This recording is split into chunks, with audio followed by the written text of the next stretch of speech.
Welcome everyone to today's live stream, episode 11 of our Baldur's Gate 3 Druid gameplay series. I'm Commander Jorval and I want to thank you for coming along on our journey today. So, on an admin note, I know as some of you saw from the post that I put up on the channel, I've had COVID for a week and a half now, maybe a little closer to 2 weeks. Finally got my negative test, so I've gotten past it. Still some residual symptoms, but my second bout wasn't nearly as bad as my first one was, but it was still not anything that I want to go through again. So hopefully that's done. If you hear me clearing my throat a little bit, I'll try and remember to mute before I do it, but still have some lingering things around, but we'll just kind of work our way through it.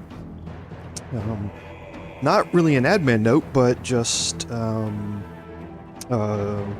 back to something that we had previously chatted about on the stream.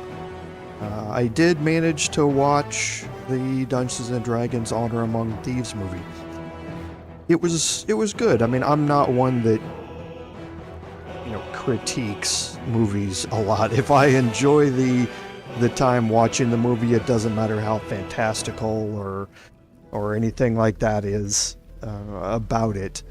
And in my opinion, it was good. It was a fun watch. It was a good time to go through. But one of the things that really surprised me was how much of an advertisement it is for the full release of Baldur's Gate 3.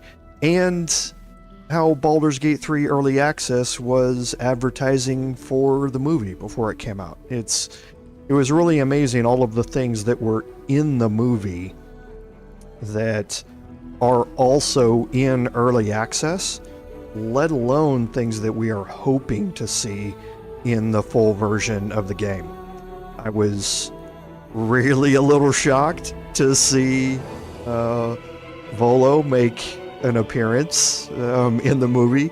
He wasn't a live action appearance, it was just a painting of him, which featured prominently in the story arc of the movie, was utilized. So it was funny to see Volo playing story arcs in both the game and the movie. But there was a whole bunch of other stuff. They did mention the city of Baldur's Gate, the Harpers group, the Emerald Enclave, Druids, the Red Wizards of Thay, and Zastam, which we just went through a couple of episodes ago, the Underdark, I mean, all sorts of stuff. Yeah, it's hard to go through it, and like I say, I don't want to give you a bunch of spoilers or anything if you haven't seen it, but for my recommendation, it's a good time. So, suspend your disbelief and go watch a Dungeons & Dragons movie. It's pretty fun.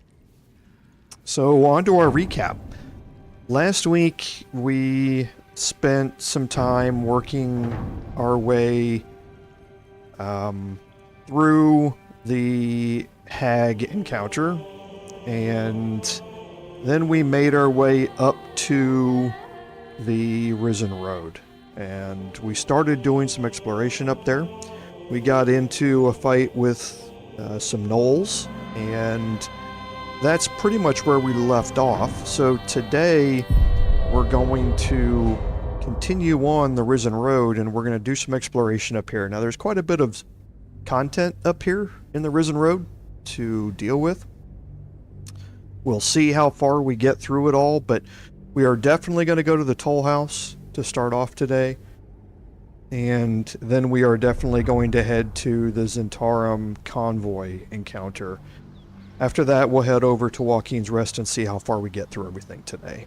So, let's see. Should be some action-packed adventuring today. So, here's exactly where we left off after our encounter with the hyenas and the newborn Gnolls that we had.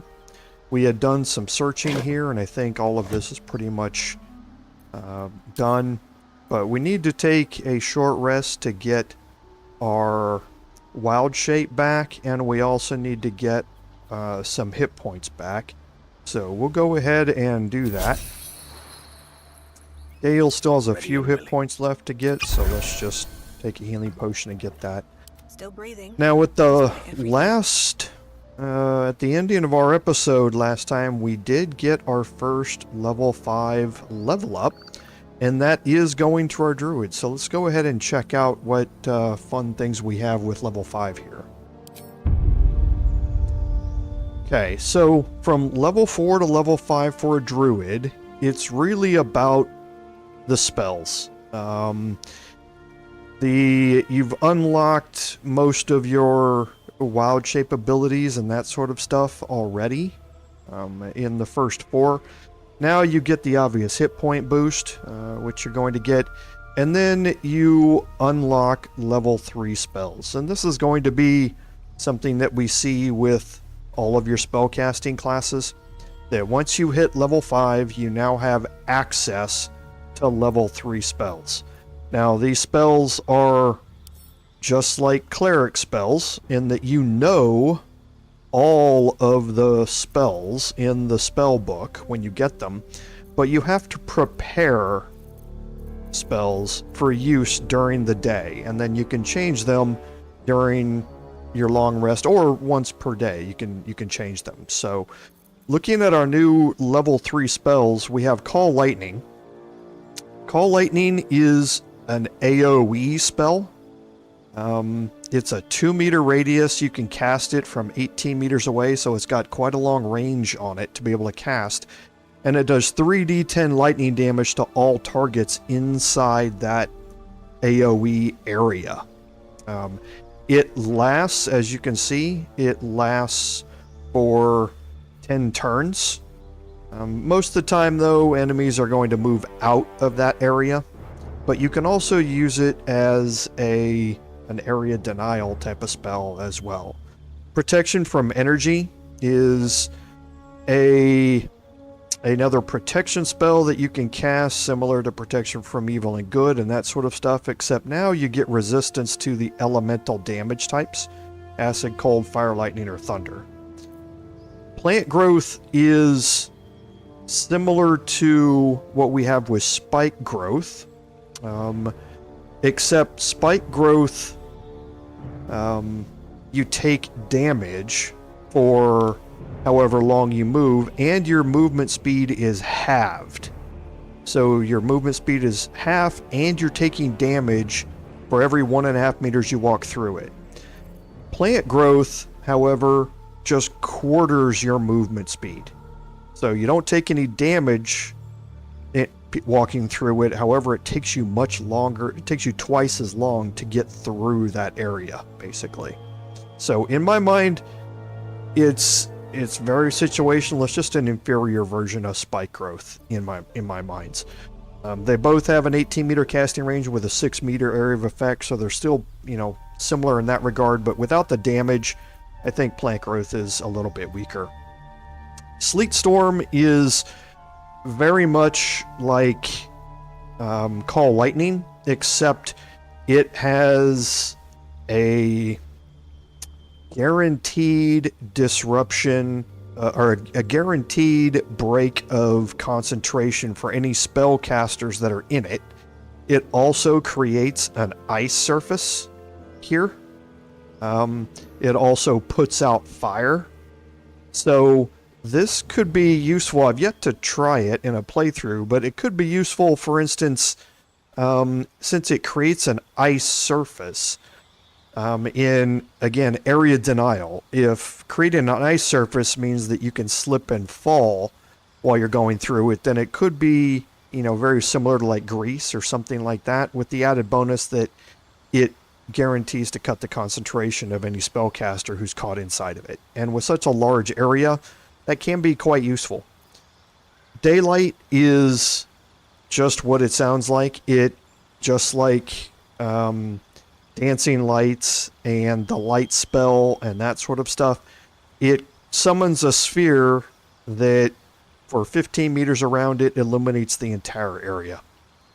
So very good in that it's a large area. It's a 15-meter radius, so you can keep your combat inside of that area, and you can remove any of the disadvantages that go along with sight being obscured. So, But again, whether or not you want to lose a spell or use a spell slot on it's another story. And last is Feign Death. Feign Death is interesting in that you basically put somebody into a coma. Diseases and poisons no longer have any effect. They're resistant to all other types of damage except for psychic damage. So it's kind of one of those last-ditch efforts to cast a spell on somebody that is going to die from poison or a disease, and you need time to either finish your combat or do whatever before you can administer a lesser restoration or you can administer an antidote. This will keep them from dying, but it has the same basic effect in that they're not able to do anything. They're completely knocked out, but they're just ignored by the enemy. So for me here, again, we want a good mix of concentration and non-concentration. So we have spike growth and heat metal, fairy fire, and flaming sphere. Now, charm person and animal friendship, we definitely don't need animal friendship, and we can probably get rid of charm person. So Call Lightning is another concentration spell, which we have 3 non-concentration and 4 concentration. So if we choose Call Lightning here, let's actually kind of rearrange these a little bit. So for here now, we're going to put all of our kind of buffing spells and that sort of stuff and healing spells here. We're going to put Fairy Fire in here next. And I think that's it. So now we can go with our AoE. We'll put Thunder Wave in here next. And then we'll go with our AoE type stuff. And actually we'll put Flaming Sphere in here too. So we're definitely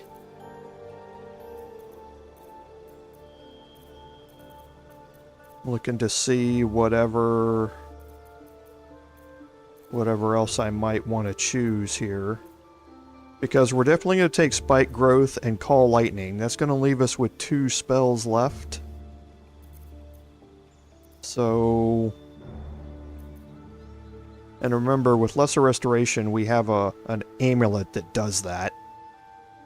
So, I think I am going to put in... Boy, this is a good question. There's some good stuff in here. So, I think I am going to put in Create or Destroy Water. It's very useful against fires, especially what might be coming up for us here in a little bit.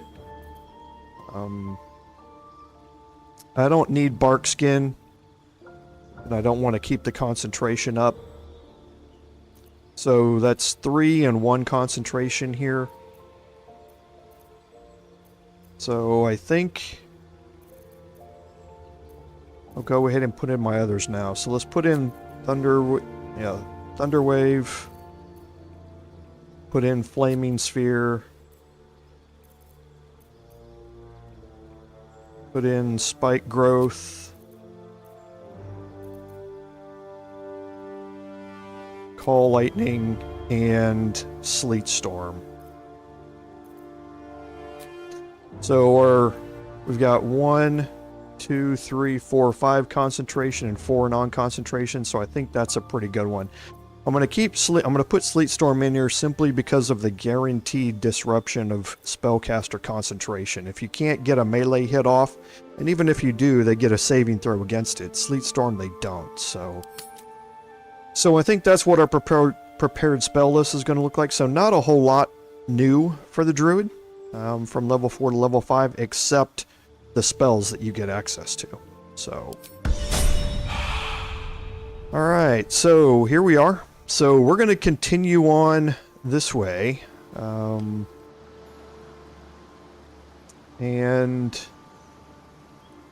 we're going to get down here toward the end, and we're going to move our way down here. If not over, then through. Okay, so slowly moving our way up. We do have a whole bunch of camp supplies here.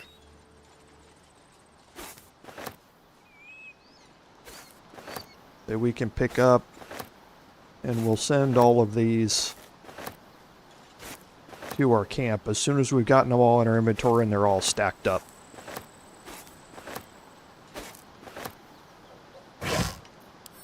Okay, some more. Let's have a look. Got a crate in here. It's just got a bottle we don't need. Okay, and we're going to make our way down here.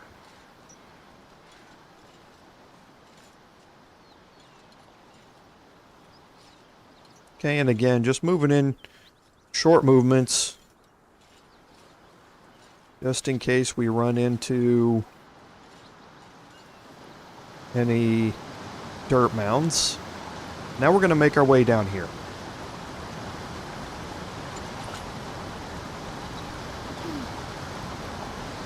Okay, so we find our first skeleton that we can search, and we have the smuggler's ring.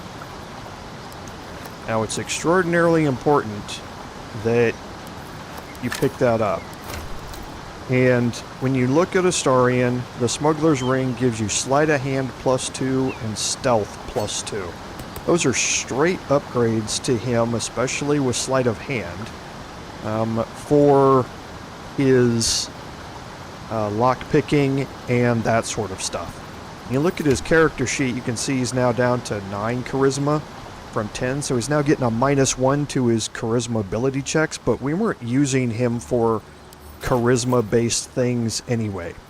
It's a great straight-up +2, so don't miss it walking around down here, because it's kind of hidden and easy to miss. So we're going to continue making our way down here, holding Alt periodically, and we see some belladonna, which again we don't need. Hoping that goes into some sort of crafting mechanic like I've talked about before, but we'll see. Okay, more marigras, belladonna, and you can't go anywhere over here, so don't try. We can search this crate though for some gold and that healing potion that Gale can use.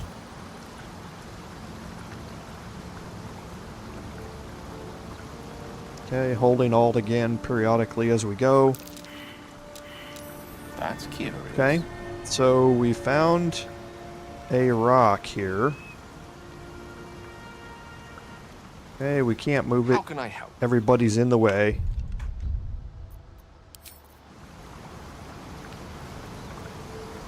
So we'll move out of the way. We'll go up here with Lae'zel instead.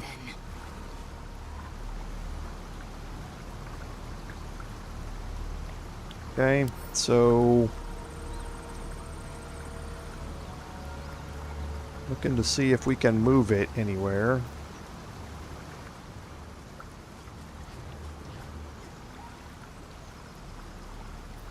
We'll toggle the group and we'll bring her back.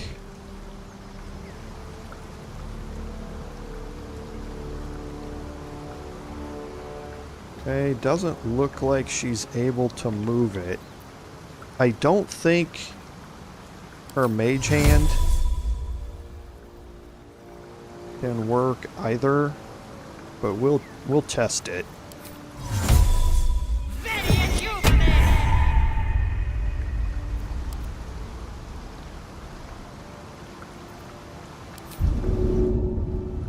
Okay, it's too heavy to shove it.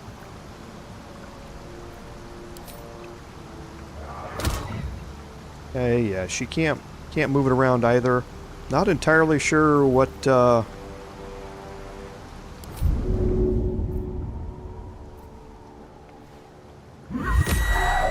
Action, not reaction.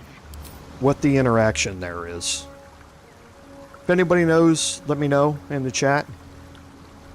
Okay, so we're going to continue walking our way through here, and we do have a couple of skeletons that we can search. Fallen warriors. Okay, a their potion days of glory speed. long since past. A longbow. And a ruby ring. Whoever they were, their equipment's no use to them Scale now. mail. And a long sword.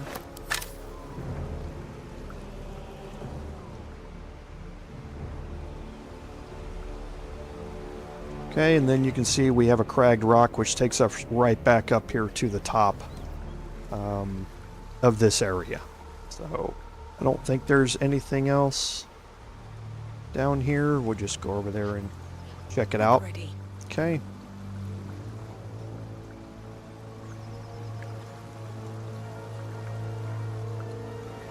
I wish I knew what the deal was with the flat rock, because you can't move it. It's too heavy to throw it.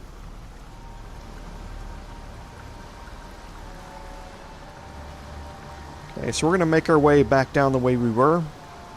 And we can take longer steps here because we know that there's nothing over here. We'll make our way back up here where we were.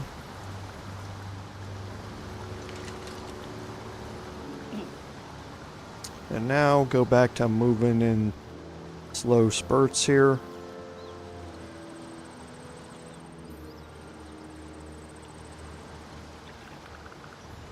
Okay, we've got some blood down here.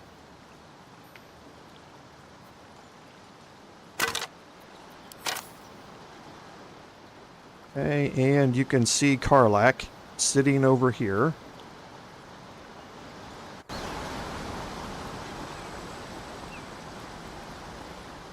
Hold up!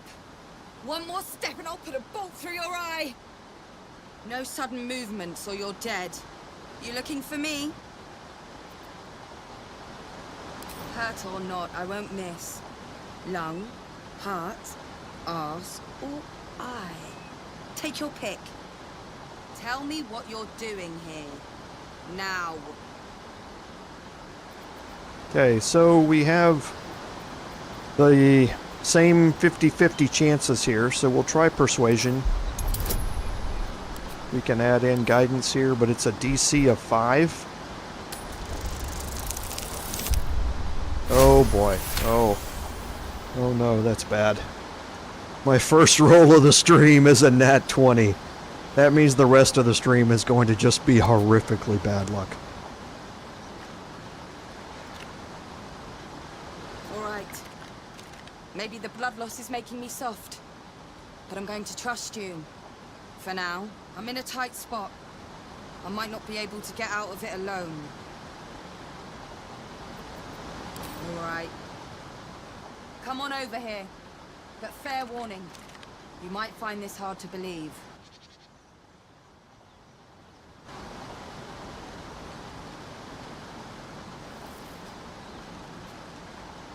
I'm a fugitive. I escaped the Hells, and the bastards who are holding me there are trying to take me back.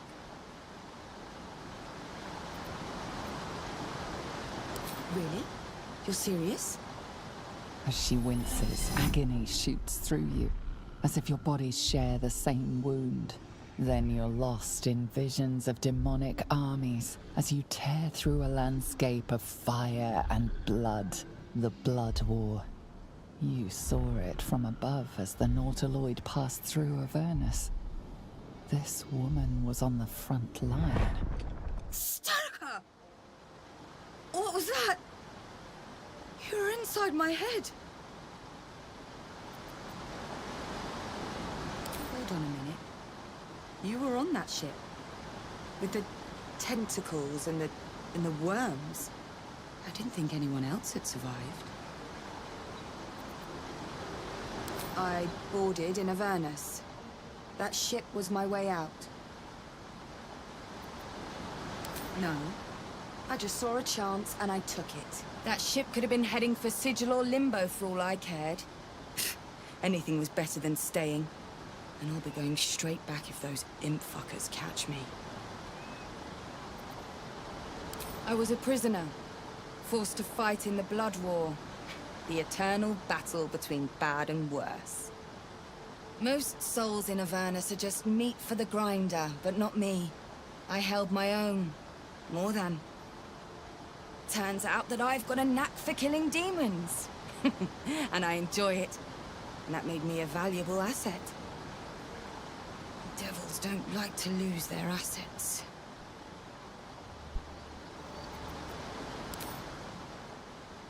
Yeah, not far from here. Gang of cultists cornered me in an abandoned Tollhouse. I took out a couple, but I need them all dead. Make them scream. I come with you just to see them bleed, but I'm too busy bleeding myself. I'll be here when you're done. Okay, so we learned a little bit about what's upcoming for us here. In that she got into an encounter with some what she called cultists at the Tollhouse. And they tried to kill her, and now she wants them dead in return. So we're kind of having to look at taking sides here, so to speak. And as yet, we don't really know what side is right and what side is wrong. Right? But you can see that the Tollhouse is up here. If we check our journal, we got the Hunt the Devil quest. So she asks us to look into killing some of those cultists for her. Okay, so we're going to make our way now up here. And you can see on our map that the Tollhouse quest marker is on our map. And you can see something glowing up here, the dead toll collector. Okay, so I'm going to recast Speak with the Dead.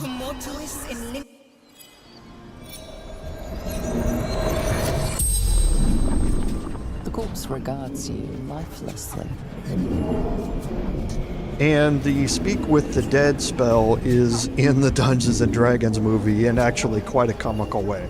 But it is true to the spell and how it actually works in tabletop, so it's pretty funny.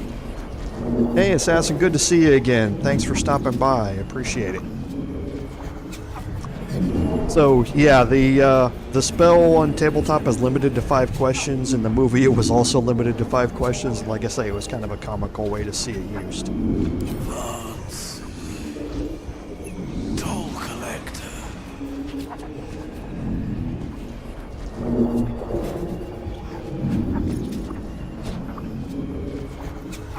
Jumped to escape.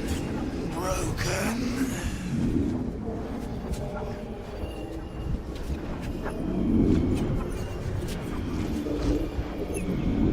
Gold basement locked.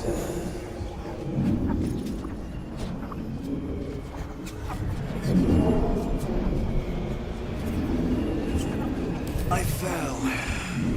Dropped key.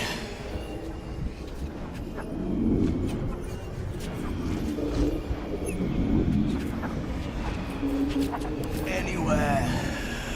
Away. Safety.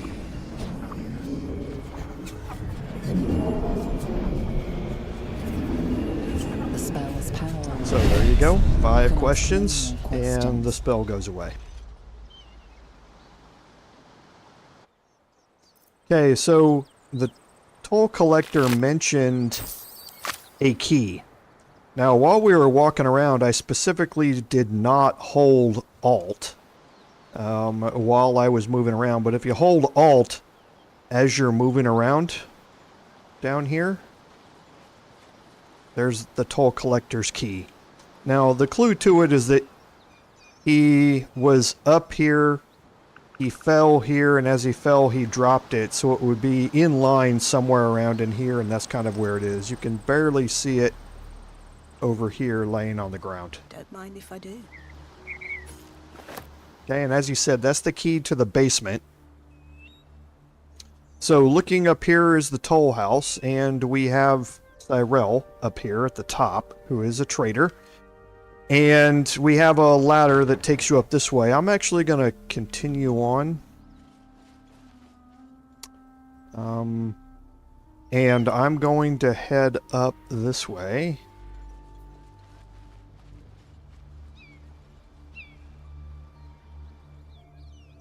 And I'm going to head across the main bridge to the Tollhouse. Okay? Something good here. We have some vases and stuff Someone like made that short in work here. of these Gnolls. Made it look easy too. That's someone to be reckoned with. Okay, and see somebody's been in a fight with some Gnolls here. There's also No traps, Buckle, please. who is dead, an arrow of ice, and some items for Gale to carry, as well as some camp supplies. The burlap sack here. I don't think any of the Gnolls have anything on them. Okay, and you can see, looking at our map, that Rurik is out here. They changed how Rurik looks in patch 9. Interesting. Okay, and we do have a ribcage we can search. I don't think you're going to find much in those. So now we can continue searching through some of these crates where we're bound to find some more camp supplies. Alright, we're getting an autosave here because we're about to go into an encounter with everybody in the Tollhouse.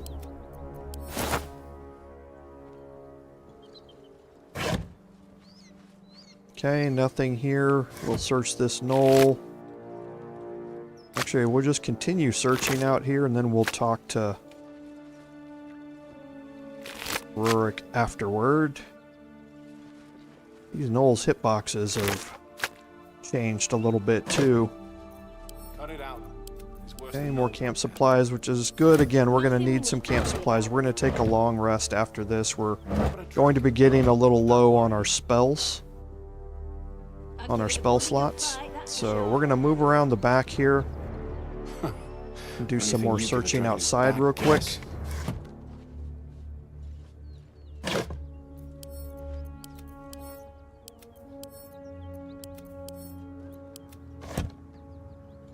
Okay, moving around the back, we have some severed arms and legs.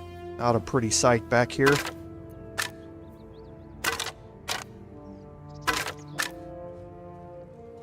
Okay.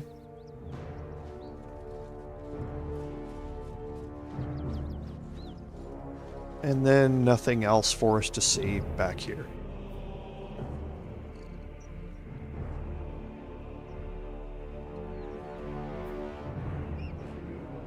Alright, now continuing on this way. We're going to take it slow.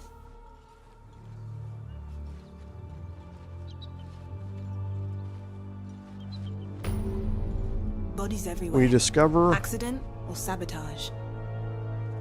the waypoint over here, so now we can fast travel back here anytime we want. And we're just going to slowly move up here. Okay, and we Something did over get there. past our perception check.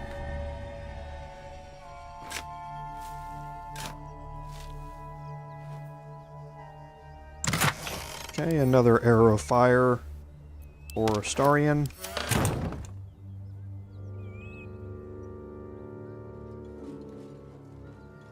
And then the rest of it, we're just going to move down this way and we're going to open up this area, but we're not going to head that way yet because now we're going to go talk to Rurik and head inside the Tollhouse itself. Hey, Reinmar, thanks for joining the stream. I appreciate it. Hope everybody's doing okay today. Rockfall in the ravine. Perfect spot for an ambush. I killed the biggest, ugliest one myself. My friends inside took care of the rest.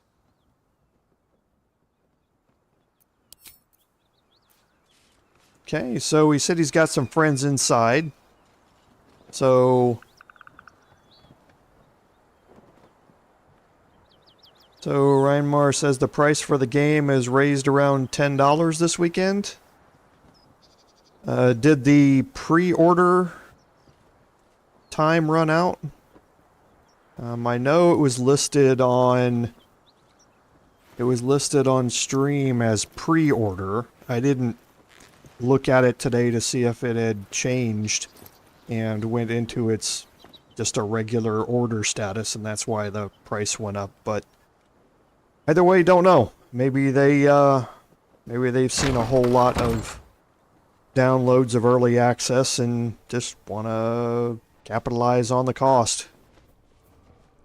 So we're going to go and talk to Anders here first. At ease, friend. The Gnolls hit us hard, but this place is still safe. It's under Tyr's protection. Save your praise. The fight was a disaster. We lost 2 men to the Gnolls, and they weren't even our target. In truth, we could use some help. Our mission is holy, but we need to rest. We're paladins of Tyr, sworn to protect those in need. He sent us here to hunt a devil. Kill the fiend for us, and we'll reward you well. I wish we could, but we've been hunting for more than a 10-day without rest. It doesn't matter who strikes the killing blow as long as justice is done. She has the form of a tiefling, with a single horn, but she's an infernal being, straight out of the 9 hells. You recognize the description. The wounded tiefling you met by the river. She slaughtered countless refugees. Yesterday she butchered an entire family. The mother had been pregnant. Okay, so we failed our religion check here. Or else that would open up another option for us. So I understand. But if you see the fiend, be on your guard. if we She's say that we're going to dangerous. kill her, Gale is probably going to disapprove of that. So that's just a normal book. So now we can talk to Trin. If you want to go poking around in the cellar, be my guest. Plug your nose first, though. Corpse, half rotted to mush. Must have been down there a 10-day or more. It was a tollhouse. By the time we arrived, it was more like a slaughterhouse. There's more monsters than coin moving down this road. There's a locked door down the hatch. Doesn't look like anyone's managed to get in. If there's any gold left, that's where it'll be. Okay, now Trin says that the body's been dead for a 10-day, and they've been fighting for more than a 10-day, so it's kind of interesting. So now we can talk to Cyrell in here. Need any supplies? We've less mouths to feed since the Gnolls jumped us. Reinmar, it is still worth $100. $10 more, really? I don't know what the final price is. I honestly have not looked to see what it is. For me, there's very little, in what the price is. The amount of time I'm gonna spend end up playing this game, as you've seen just by me playing early access, is well worth the cost of what it is. So I'll end up purchasing it. There is going to be a limit for a lot of people, though, and it's kind of a shame if they're just raising the price to take advantage of interest in it. But it's a business. Publishers do that all the time. So 2. Both stalwarts of Tyr, sworn to uphold justice. Luck had nothing to do with it. This is our calling, and Tyr is watching over us.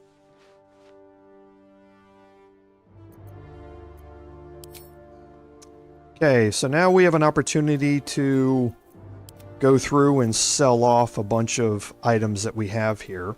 And again, she has a decent-ish amount of gold here. So we'll go ahead and start with, again, our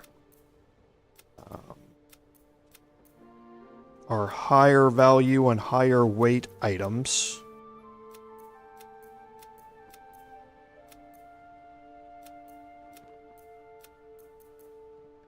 And then, yeah, so our journals, that sort of stuff. Necklaces and rings, get rid of the gloves. Plate. And now it's just a matter of how much can we sell. So they're all the same weight.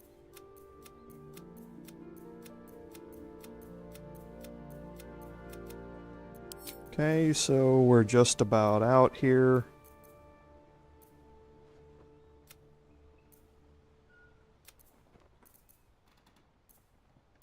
And I think, nope, one more here. Okay, so that's about it. So we have some spells here that we could pick up. Not really worth it, though. We do have a potion of speed, which is great. I think we'll go ahead and take that. And we'll take another antidote as well. That gives us some more gold to be able to sell through here.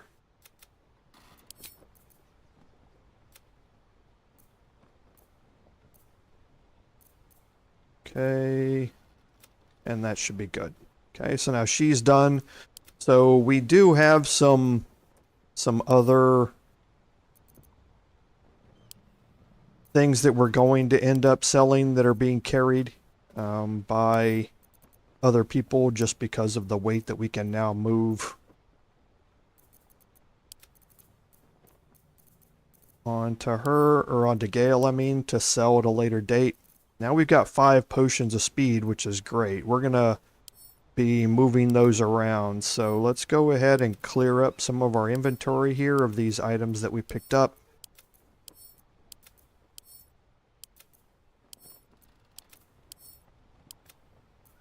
And I think that's it. And yes. Hope you can make good use of it. Okay, so now you can see that we also have a glowing body in here. First, let's do some searching. All of the items, or all the things back here in the back, are not marked as steel. So you can... I'm still looking to shift clicked some on her supplies. instead. Don't have much to spare. So used to hitting escape to get out of dialogues that you'll see me do that quite a bit. I apologize when the menu comes up. But we're just going to go through here and clear out the rest of this. Because there is a lot to go through and search in here. Got some padded armor. A maul. Whoops. Just a pike.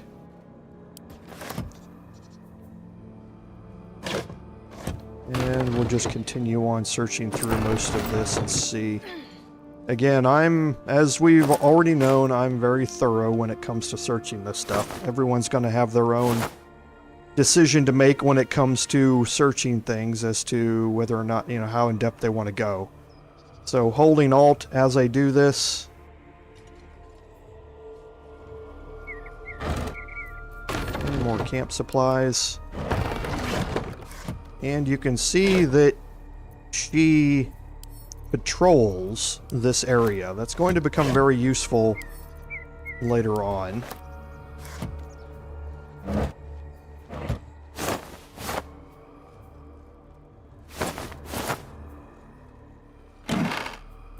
Okay, more camp supplies.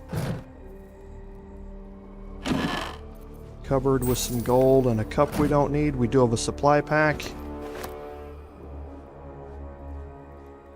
So we will take the supply pack and send it off. Whoops. And I forgot we did pick up the baguette. I think that's all of our camp supplies. Okay, so now we can search the refugee here. And we can recast Speak with the Dead.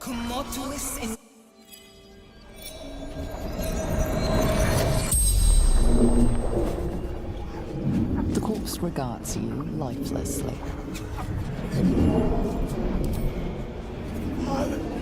My children, good. Gnolls,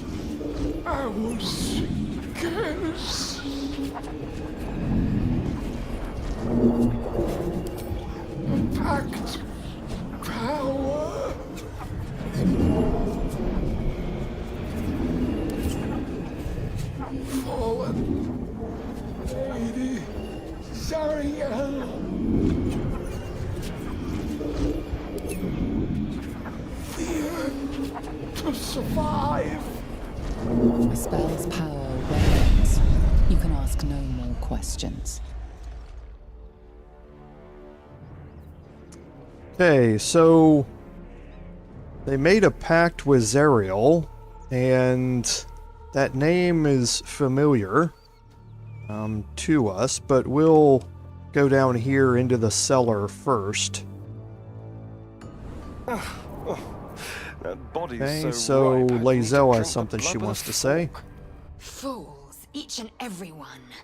Archdevils like Zariel know only deception. These souls are destined for the hells, as should be yours, for running their infernal errand.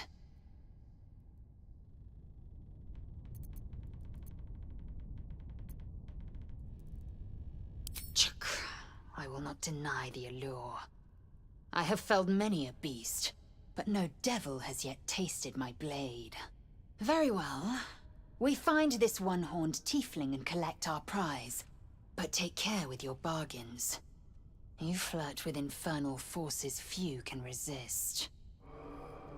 Okay, and that's why I didn't mention anything else, because Zariel is a devil from the plane of Avernus, and it's now becoming more obvious that the paladins of Tyr, quote-unquote, are no longer what they seem to be. Remember that Karlach said that she was ambushed by some cultists. These people have been sent to kill or capture her and return her to Avernus. And they're not paladins of Tyr, they're just in disguise as paladins. But they're actually agents of Zariel. Okay, and that's why you don't... In this game, and maybe also in life, you don't necessarily want to take sides until you gather all the information. And once you have all the information, you can make a better informed decision about what's going on. Don't want to end up doing something that you regret just because you didn't think about it very much or didn't think about it long enough. Okay, so going through the boxes and picking up camp supplies here.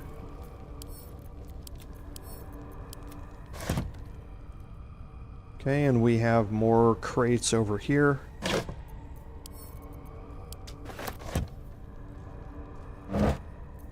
With a whole lot more camp supplies.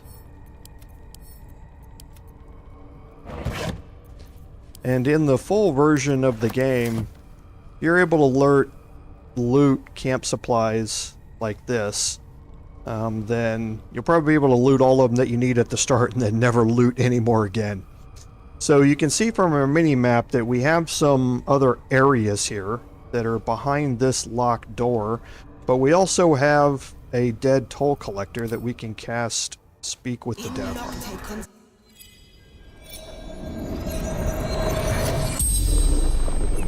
The corpse regards you lifelessly. Toll collector, Martin. Goblins. Coffee. Cutting. Hiding.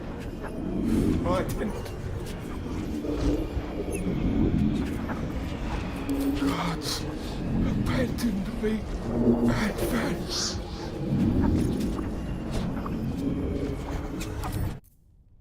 Okay. So the guards ran and left them, and now we can open up the vault door here. Now, the vault is an interesting place. Okay? So, we're going to split the group. We're going to go to Astarion, and we're going to cast guidance on Astarion. We're going to have him walk in here. Traps. Okay. How considerate.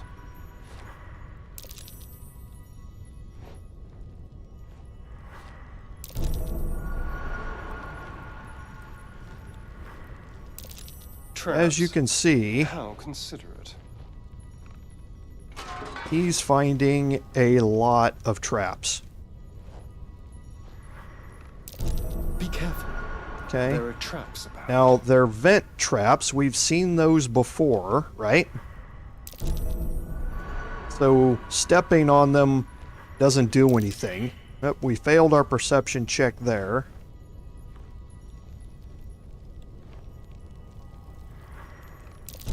Oh dear. Someone's left a trap out for us. Okay. So, we failed one perception check.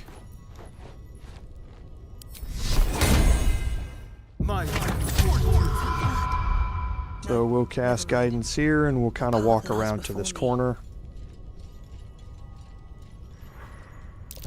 Okay, there it is. Be cautious. So, we've seen vent traps before, right?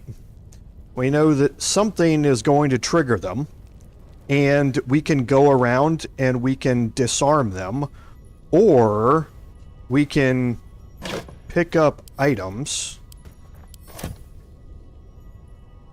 and put them on top of those vents. And we have a whole bunch of items down here that we can pick up and put on top of the vents. So in this one, you don't have to disarm anything. You can just cover them up and not worry about them. But we don't know as yet what triggers them. So let's go in here and start searching.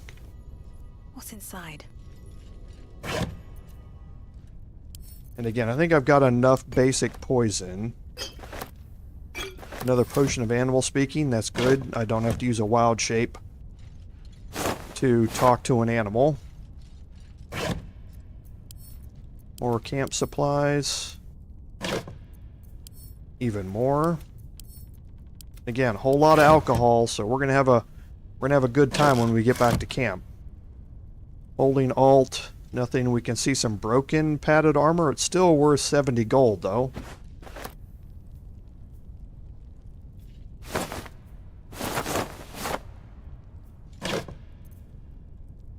Okay, and some more items for Gale.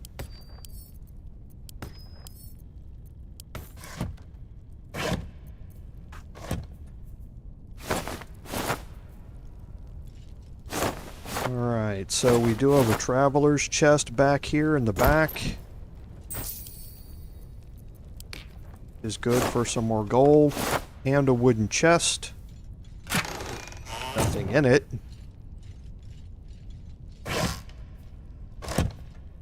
Okay, and we're just methodically moving ourselves around the room here.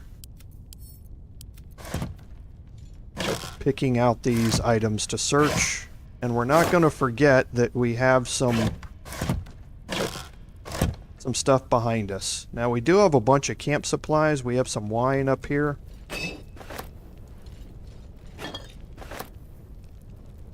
Some of it we can reach, some of it we can't.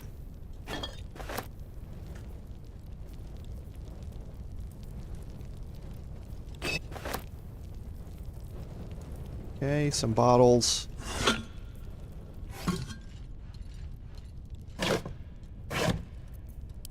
Alright, some more stuff for Gale to sell.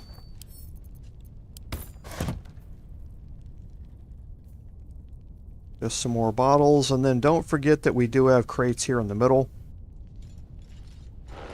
You can see from the outline that there's a light hammer up here on top.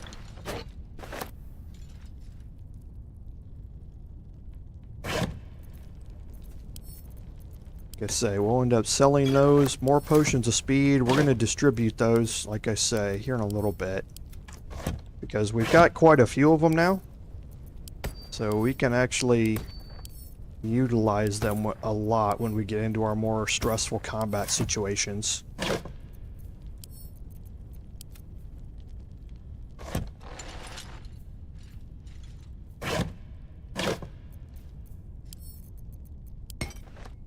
Okay, another antidote.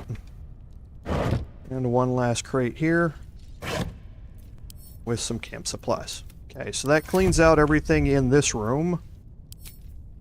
So now we can head into this room. And we're actually going to take Gale on this search mission here.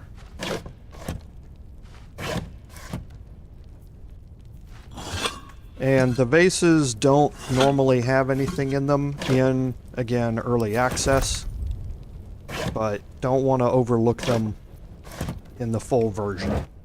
That's where you'll find the overpowered magic ring when you start getting bored. Whoops, sorry about that, everybody. When you start getting complacent.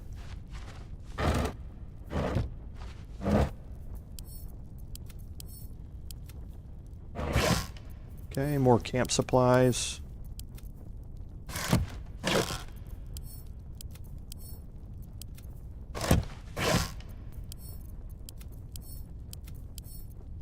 Alright, and that finishes up this wall pretty much. Potion of invisibility.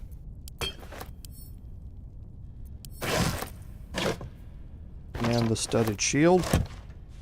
Now, we do have a book here. There's nothing specific about it other than that it does talk about the Zhentarim, which we're going to learn more about here shortly. And you can see I move my mouse over here and the chair highlights. You're able to use it. We'll come back to that in just a second. Teasing sound, but to what effect? Right away. Okay, and then we'll move, and you can see the same thing with this chair. We can interact with it somehow.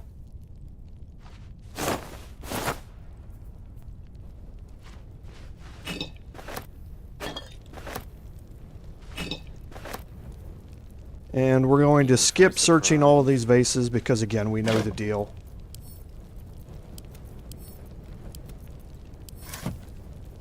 If I wasn't on stream, I would definitely be searching all of those things, though. But here I know that they're empty, so. Alright. So, let's bring everybody back here to the same spot, and we can start looking at what we picked up and moving things around. So the antidote, we've got one on Lae'zel, that's good. So we have 1 potion, 2 potions, 2 potions of speed, and we have 6 total. So we're going to split that 3 and 3. And we'll split this 2 and 1. We'll put 2 of them here and 1 of them here. Got 1 potion of invisibility there. We've got another one here. I think that's good for a distribution on them. Okay, we have an elixir of hill giant strength, and we've got 2 of them here. I think that's good. Okay, and we do have some camp supplies that we picked up that we want to get rid of. Okay, and this.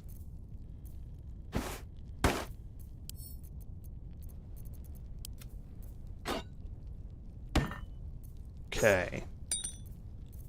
I think that gets us back where we want to be.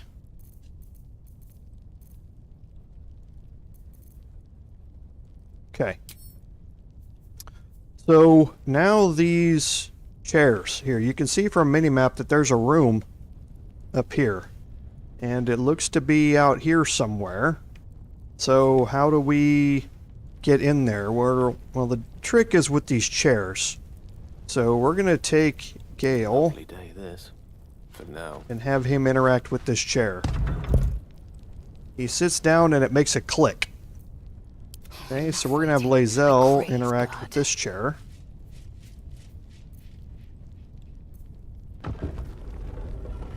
She just stands on it. I guess that's the Githyanki way.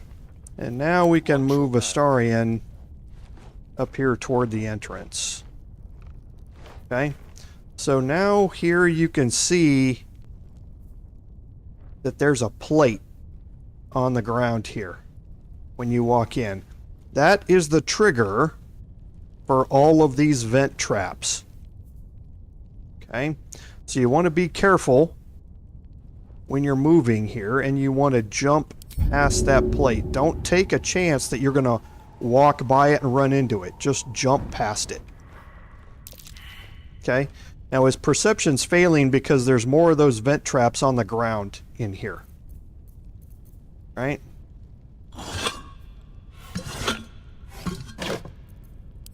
Okay. So it looks like Gale is overloaded. So there is some gold here we can pick up. There's a great sword on the ground. There's a great axe +1. And again, we want to be careful when we're walking around in here and clicking on things. Because if you walk around the table, you don't want to walk back far enough where you're going to run into that trap. And again, I'm just going to show a couple of those vases. There's nothing in them. So we do have a traveler's chest up here. Traps. Okay, and again, you can see some of the vent traps that are in here.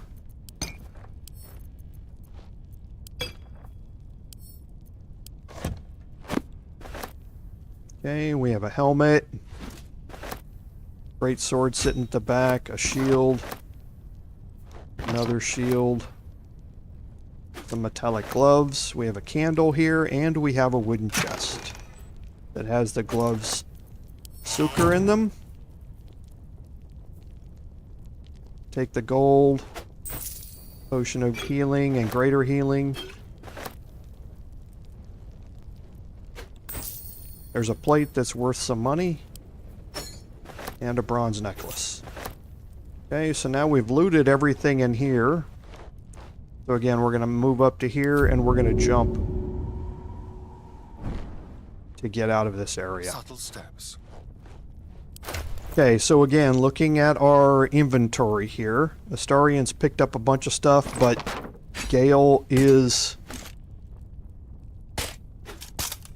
overloaded. Yes, he actually is overloaded right now. We'll move that there, and then maybe the book can go on him. Yes, it can. Okay, so we will transfer all of these items over to Lae'zel just to carry.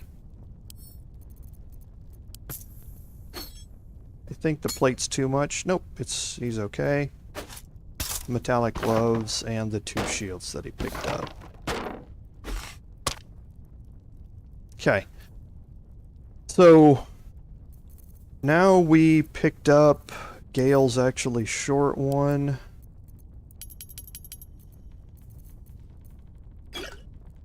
Potion healing.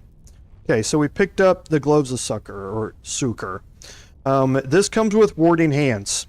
So these are cleric specific gloves. When you use lay on hands, which only clerics can do, on a target with 50% or less of its hit points, you give it resistance against melee damage types of bludgeoning, piercing, and slashing as well. When you're wearing it, the wearer gets strength saving throws +1. So it's meant for a cleric. However, you can give them to anyone just to get the benefit of strength saving throws +1. So you can see that we're wearing just regular metallic gloves. These give us the same strength saving throw +1. So we don't need these. They're not useful for us on this playthrough. And we're not going to end up using them. If you didn't have metallic gloves on your character, then you could utilize them on somebody just for that bonus. Moving in. Okay, and then as soon as you get up from the chairs, the door closes. Better not be cursed. Okay, so now we can head back up. And now that we know that these people are not what they seem, we're going to position ourselves for an encounter here. And we're going to do that by obviously taking the high ground.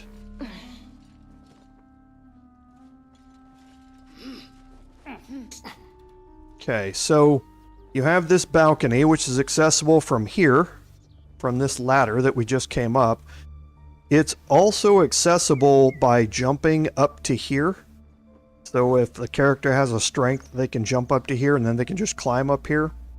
It's also accessible via this ladder, which is from this platform. And we already saw that Cyril, the trader, patrols in and out from this door. Okay, so we know that somebody at least is going to have access up here. So we're going to start by moving everybody out here. And now we're going to split the group and start getting people into their positions. An efficient path.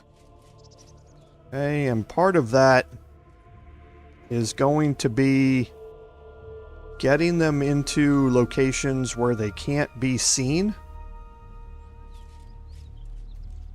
So we're going to put Lae'zel right here around this corner. We're going to take Gale and move him over here into this corner. Astarion, we're going to kick things off with. Go. And then Dorvalin, we're going to leave right up here. Okay, and now we're going to put everybody in hiding. Better be cautious. Enough waiting. I crave blood. If I must. On the hunt. Alright, now you can see the detection cones, so let's go ahead and kick this off. And the way that we're going to do this is because Anders being melee based, he's got a 9-meter movement speed. He's going to want to move up this ladder and come toward me this way, more than likely. Now, Trin might want to make her way up here, but I doubt it. Okay, so we're kind of getting ourselves, in a position where we can do some damage to them on the next turn when they get up here, because Anders is, like I say, if he wants to come up here, he's going to have to dash to try and get towards where I'm at. And hopefully that'll bring him within range, because it's going to be 9 meters or so to get to there. So if he dashes 9 meters, should take him up to here, maybe around in here or something like that. When he gets there, we'll kind of see how it goes.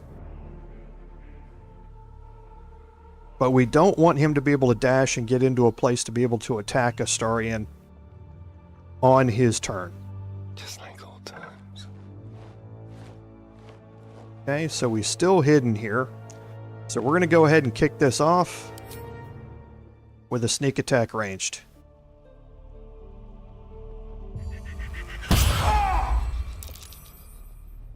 Okay. So he was hidden.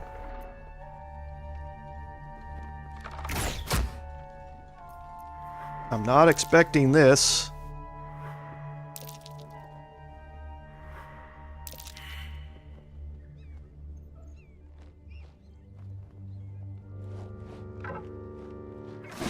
Okay, I wasn't expecting it to go that way, but this is interesting. Everybody's up here with us now. Only one of us is in combat. And if you check, or I guess everybody... Where do I go from here? Oh, okay. Lae'zel was not in combat. So you can look and see where her detection cones are. And looking at them, this is kind of interesting here. So let's see if we can take... They're both about the same number of hit points. Let's see if we can shove Trin or Anders, one of the two. Actually, I think we'll try and shove Anders.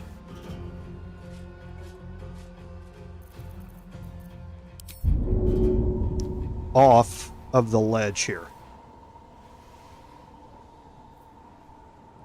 Okay, so yeah, it looks like it's going to shove him off. You got a 91% chance to do it.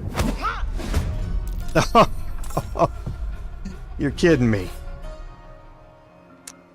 Okay, well, not a problem here. So, that moved him away from Astarion, so Astarion can now move without provoking an attack of opportunity. So we can get him out here into a way that he can't be seen by Anders. So hopefully he can hide here. Yep. And he can do a sneak attack ranged on Trin. Alright. So now Trin is next. And then Anders will be able to get his shot. But hopefully they're going to be going after Lae'zel.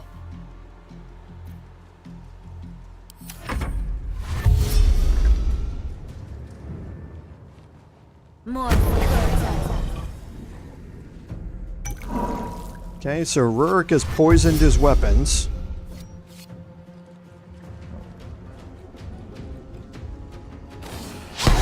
Okay, went after Astarion instead.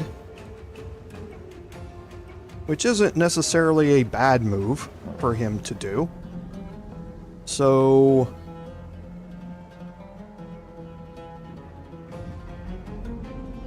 23 hit points here.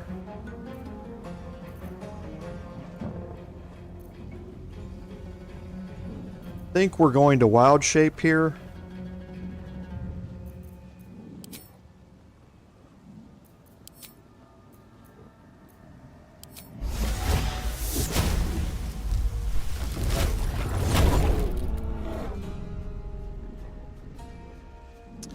Oh, great.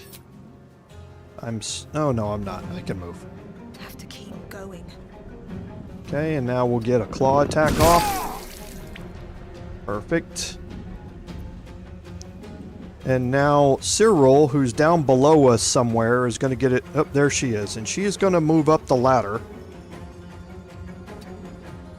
Attack of opportunity. That's fine, though. We want Cyril to come up the ladder and try and attack me here instead of anybody else. Okay, so she tried to move away and provoked her own attack of opportunity. And she cast Hold Person on Lae'zel. Alright, so Gale is in a position here.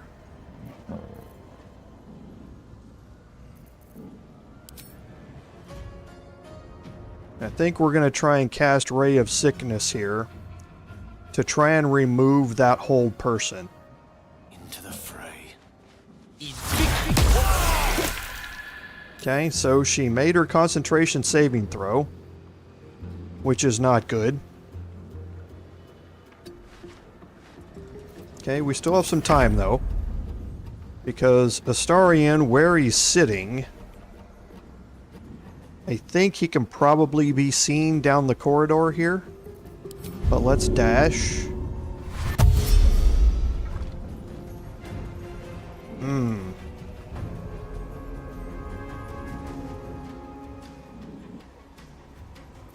It's interesting.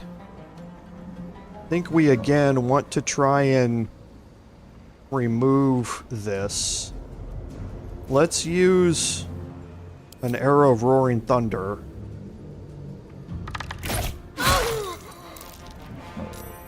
Okay. So that broke her concentration because it killed her. And now we can move around behind Anders here. And we can Vampire Bite with our second attack. Okay, and that gives him the happy trait, so he's +1 on all of his abilities and checks. And now we can get Lae'zel in here.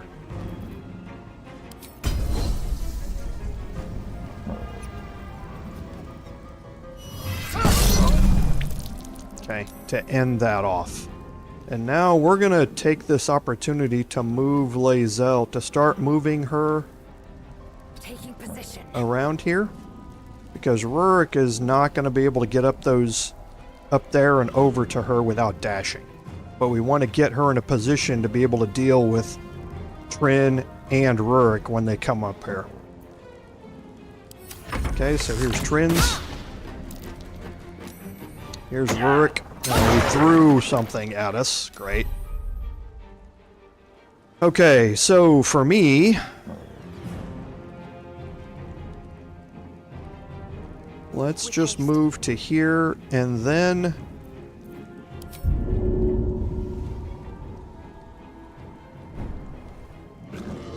okay, so I can jump down here to him, and now I'm going to use a claw attack on Rurik. Alright, now Gale's turn. Shall be done. So Gale can move in here, and again, Gale is just down to his cantrips and the staff with the Ray of Sickness on it, but for this fight, it wasn't that important that he have any spells. He's got plenty enough to be able to deal with all of this, so we'll try and cast...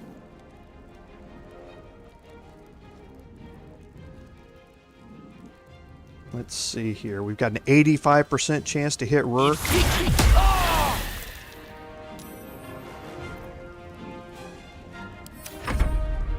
Okay, so now for Astarion, let's put him into... We're going to dash. Actually, we're not. We're going to hide to start with, so we can see the detection cone. And it's not rendering, which I hate. I can't tell how far Trin's detection cone reaches. Okay, so evidently we're fine here. Okay, so I don't have advantage. Is that because I'm out of range?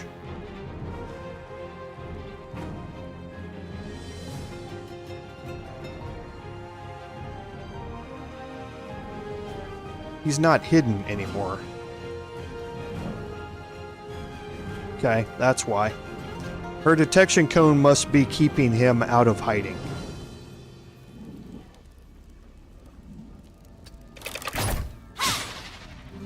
Okay. Now I'm definitely going to move up with Lae'zel here. And 11 to 22 with that damage range, it's about a 75% chance to kill if I make the hit. Okay. So now we can do a pommel strike. Alright. That knocked her out. She's still alive, she's just knocked out. Right? And now Rurik is going to get a chance to hit. If he moves, he's going to invoke an attack of opportunity from me. If he hits me, it's probably going to knock me out of wild shape, but that's fine. Okay. It didn't knock me out of wild shape. Still have 4 hit points left, so we'll go ahead and make a claw attack.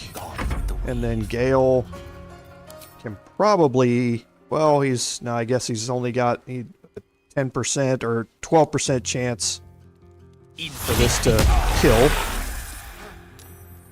Okay, so he failed his saving throw. He's poisoned. He's definitely going to die on his next turn.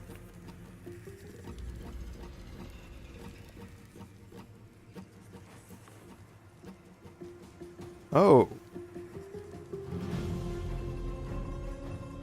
Hold on.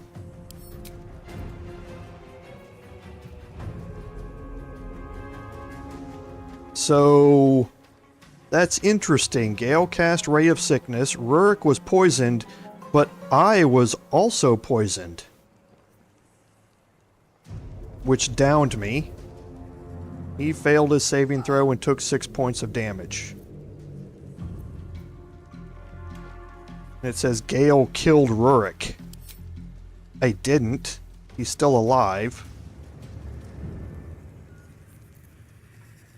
He's still here. He's got 1 hit point left. Did they change? We'll look at that here in a second. This way. We're going to move Astarion up here. And he might be able to hide here. We might as well try. I think he's probably going to get seen. Into the shadows. Yeah. He still has a 95% chance to hit, though. Okay, so Astarion. Whoops. We're going to help Gale up.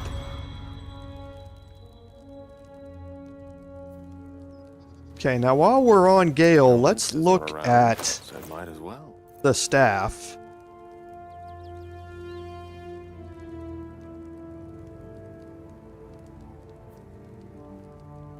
Okay, it just says it casts Ray of Sickness that can possibly poison the target. Doesn't say anything else about poisoning me.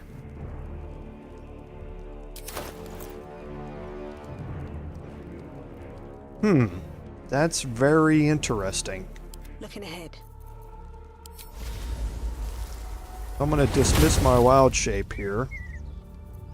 We're going to take a long rest after this, so I'm not too worried about my hit points, and we can start searching. So, got some daggers and an acid vial and some camp supplies. Okay, now Trin is knocked out, but she's not dead. Okay, so we can end that.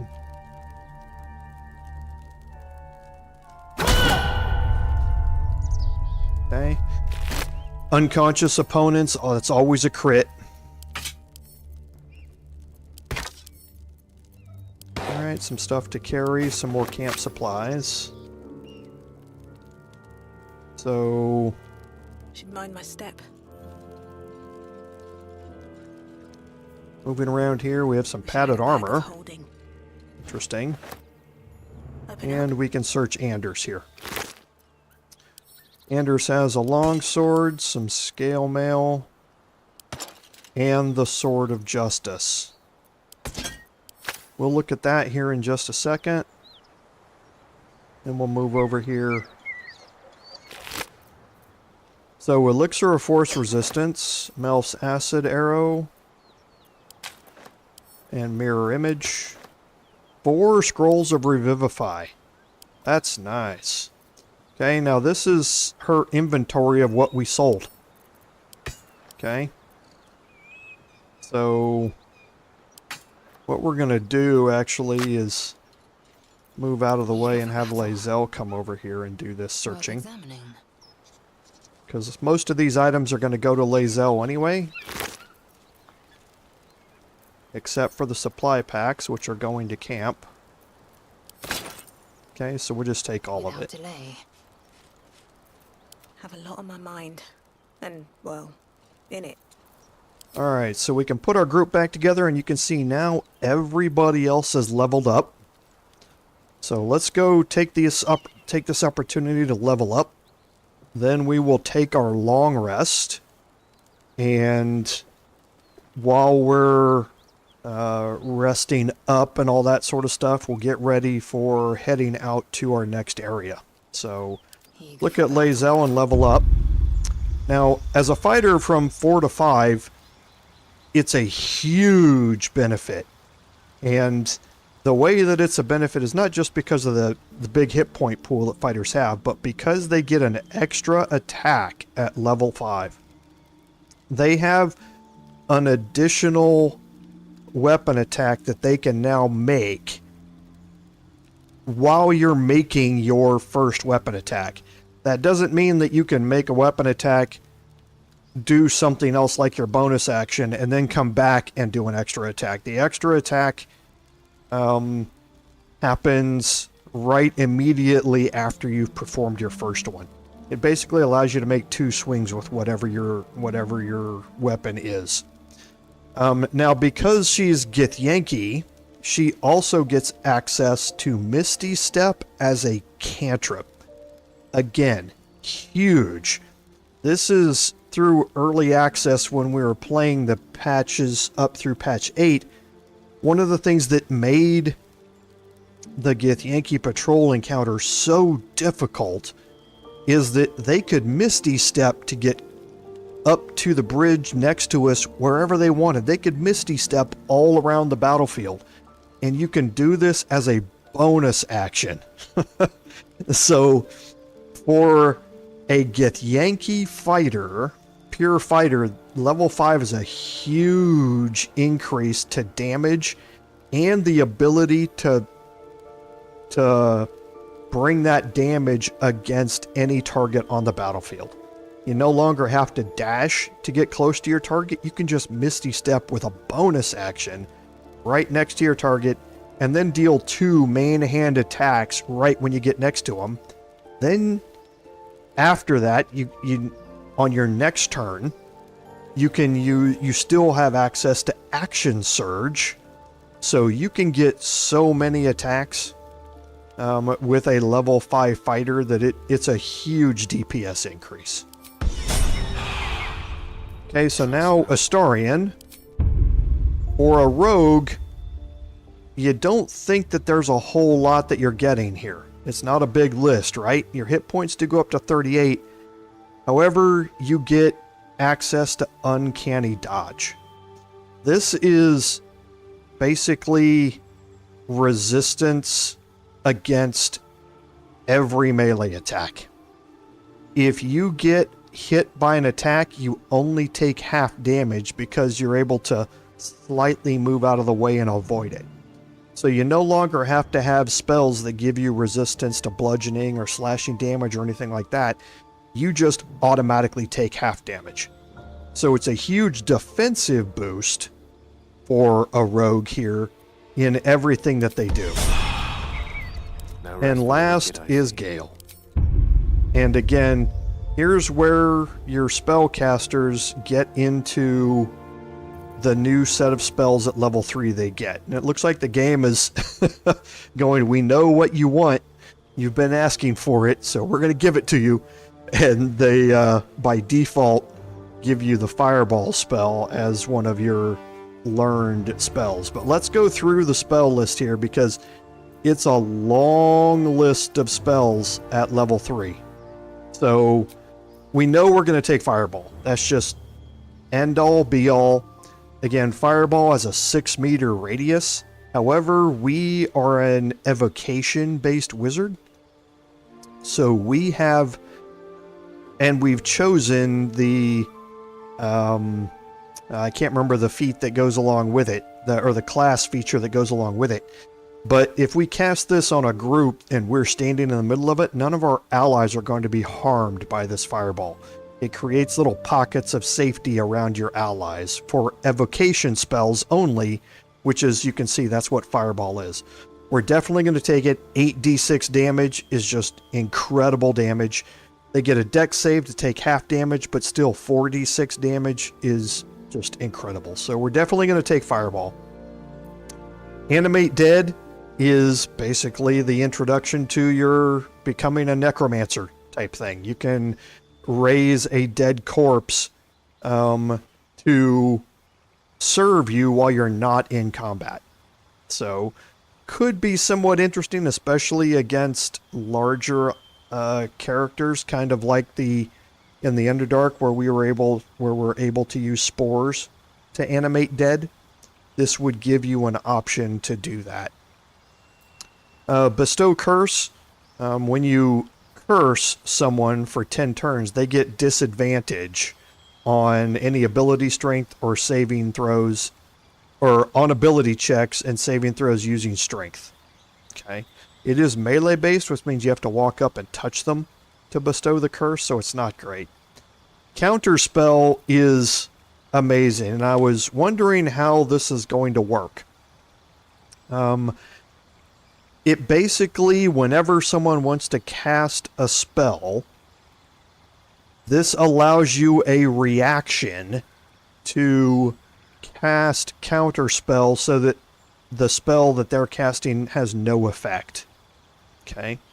So what this means here is that, as you can see below, the higher the level of the spell being cast, the harder it is to interrupt. With a level 3 counterspell, you can always interrupt spells of 3rd level or lower. So casting counterspell gives you a reaction, and then when anybody else wants to cast a spell, you're going to get a pop-up asking, do you want to use your counterspell to prevent this spell from being cast? So in early access, since we know that nobody's above level 5, we don't have anybody that's going to be casting level 4 spells. We know that we're going to be able to counter anybody's spell. So counterspell is amazing, especially when you're dealing with high impact spells, like somebody wanting to cast Fireball on you, for instance. But it's a reaction, and you should have a choice on whether or not you want to interrupt it. So if somebody casts a level 1 magic missile, you might not want to use counterspell to prevent that from happening. But if somebody's casting Hold Person, then maybe you do. If somebody's casting Fireball, then maybe you do. All right? So very, very interesting spell. Fear is basically the same thing. This allows, it's for an area of 9 meters around it, everybody is possible to be inflicted by fear. Some of them, they drop whatever they're holding and become fearful, which means they have disadvantage on everything, and they run away from you, so they drop their weapons and run away. And as long as they can see you, they're still fearful of you. So it's great crowd control. They get a wisdom save to do it, but it can be great for crowd control. Feign Death, we've already talked about. Fireball, we know about. Fly. Fly is like Misty Step on steroids. You can cast this on other characters in your party as well, though. And Fly, it gives you an 18-meter range for you to move between areas. Now, flying away from an enemy does not, or it still invokes an attack of opportunity from them. So it's not like Misty Step where you just get away and there's no attack that's going to be hitting you afterward. Here, you still provoke attacks of opportunity if you're next to somebody, but a way to get around the battlefield quite a bit. Gaseous Swarm is basically a saving way for you to go. You transform yourself into a cloud of mist, so you're resistant to all damage, you gain advantage on anything, and you become real tiny in size. Lasts until a long rest. You can dispel it though, because it is concentration. While you're transformed, you can't attack, cast spells, or talk, but Gaseous Form's a way for you to move through small areas, like gaps between things and that sort of stuff that you might not have access to any other way. Glyph of Warding is, it sounds like what it is. You put a glyph on the ground in a 4-meter radius, and then whenever somebody steps into that 4-meter radius, the glyph triggers a magical effect, and you can choose what magical effect goes on to that Glyph of Warding. Haste is just like a potion of speed. Haste is incredible. It doubles. Here we can look and see what haste does. You get a +2 bonus to armor class. You get advantage on dex saving throws. Your movement speed is doubled, and you can take an additional action per turn. So it's just like using a potion of speed. However, you can do it as many times as you want. You don't have to carry a potion of speed in your inventory to do it, and you can cast it on somebody without them having to use a bonus action to drink the potion. So again, incredibly powerful. Hypnotic Pattern is very similar to what we've seen at level 1 with things like color spray and blindness and that sort of stuff. It's a 9-meter radius spell that hypnotizes targets, so they're going to get a wisdom save, but for 2 turns they can't move, take any actions, bonus actions, or reactions. They become incapacitated. So it's an area of effect remove somebody from the fight type of spell. Again, very powerful. We've already talked about protection from energy, Sleet Storm. We now have remove curse, which is the object or opposite of bestow curse. We have Stinking Cloud, which is a great spell in that it's kind of another one of those cast it on an area type things, and creatures in it become nauseated and they can't take any actions if they fail a Constitution save. So we've got a Wisdom save based AoE character denial spell. We've also got a Constitution save based one. Vampiric Touch is what was previously selected. This is a melee spell.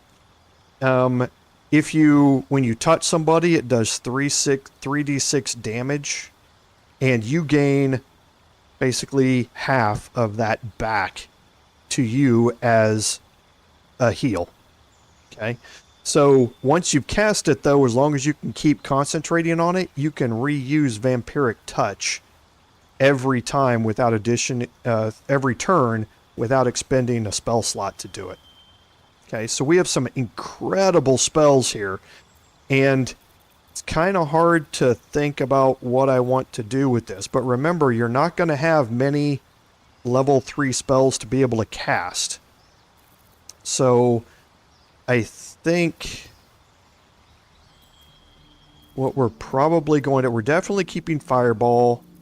I'm thinking I want to take one of the two Con save or Wisdom save. I think I'm going to go with Hypnotic Pattern. It's either that. Fear is again everybody 9 meters around my spellcaster, which might not be great. But Hypnotic Pattern would remove them from the fight for 2 turns. It's got a 9-meter radius, and I can cast it up to 18 meters away. So both of them are concentration. I'm picking up one non-concentration, so I think I am going to take Hypnotic Pattern. I would normally take Haste, but again, I'm not going to have a whole lot of spell slots to be able to cast Haste. I can't cast it 3 or 4 times because I just don't have that many spell slots available to me. So I think I'm going to keep Hypnotic Pattern. I'm going to rely on Fireball, but if I do need an area denial type spell, Hypnotic Pattern's there for me to use. Okay, so now my prepared spells. So I don't need Web anymore. I can put Hypnotic Pattern in its place. I don't need Sleep anymore. I can put Fireball in its place. The Fog Cloud I don't need, so I could put Web back. That would give me 4 level 2s. 1, 2, 3. That give me 4 level 2s or 4 level 1s. I think I am going to put Web back. Okay. So giving me some movement, but also a web that you can ignite. So I think I'll do that. Okay. So now we'll accept. Shouldn't have wished to live in more interesting times. And we do have some other items that found and taken. That Lae'zel can pick up to sell later. I applaud your taste. I will take my pick. Okay, and we can go through here and start searching.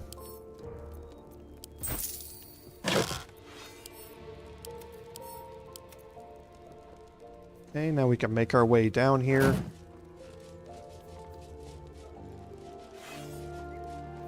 Over here, we can search the desk. There is some gold here.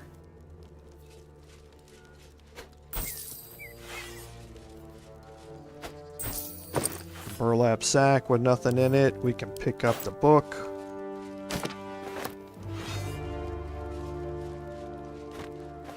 Okay, there is a cupboard we can search. Or some more camp supplies. The cup we don't need. There's a household prayer here. So, looks like they were praying to Selûne and Lathander. Repositioning. Over here, we have another book. And we can search these chests here. So nothing else. Never a dull moment. Now we'll make our way back outside. One day I'll catch a break.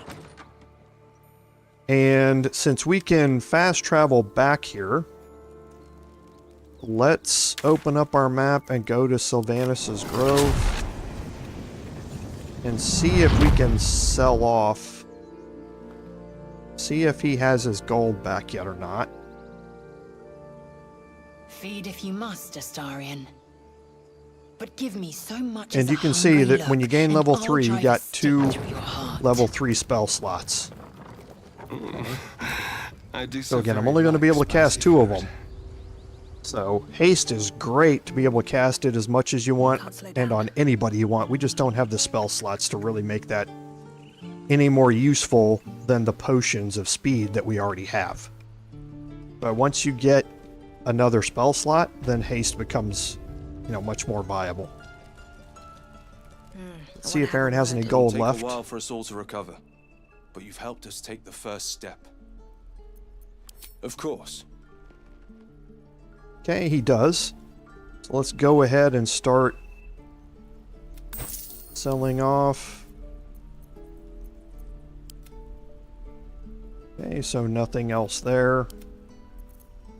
So, again, selling off all of these items that Lae'zel picked up. We want to keep a greatsword, and we were going to try and keep the reinforced one.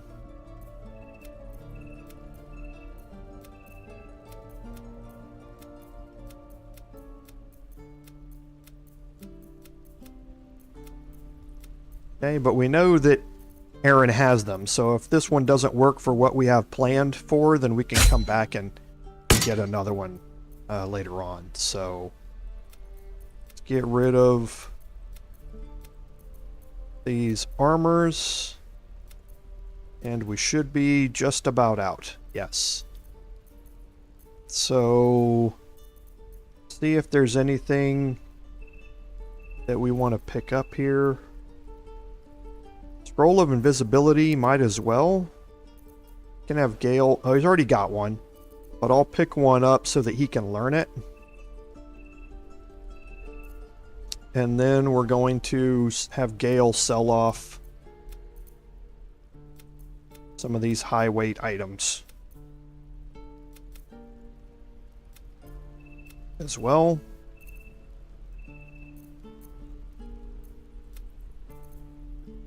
And I think that's about it. We could buy some more of these arrows. But I think we're going to save that for now.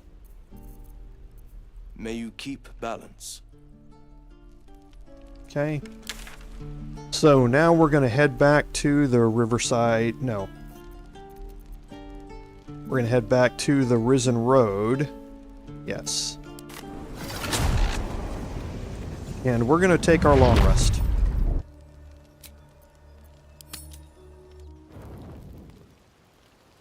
Okay. So we could go through and do the level ups on the other characters, but I don't know if I necessarily... Well, you know, we probably can. Let's talk to Lae'zel, and we'll have her... You believe you can survive with, as you say. Remain here. Do not keep me waiting.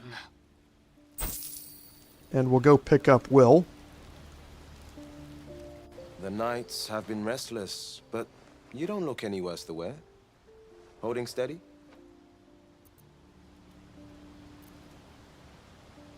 A scent that strong will stay with you. I suppose that's the point. The lure of something more. More pleasure, more power. I know it too well. Day to day, month to month, Mizora would offer a taste, just enough to make me crave another. A kiss, a touch, a victory, minor gifts with bigger ones always to come. My advice? When a tempting stranger offers you sweets, deny them. There's no cure for the poison inside. Ah, that's the spirit. Okay, so now we can level up Will.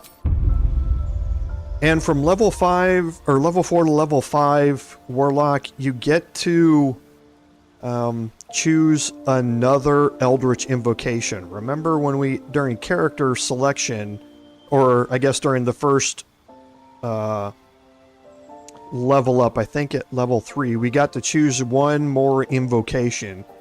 And now we have an opportunity here to choose another one, because Agonizing Blast was, you know, incredible. So, disguise yourself at will. You can cast False Life to give you 5 hit points at will. Give yourself Improvision. You gain proficiency in Deception and Persuasion. So with him being a charisma-based character, giving him proficiency in Deception and Persuasion makes him the character that if he's in your party that you want with you at all times, because of him being able to basically convince anybody to do anything. Beast Speech gives you speak with animals. Armor of Shadows lets you cast Mage Armor all the time. And Sign of Ill Omen, you can cast Curse. Now again, we looked at Bestow Curse.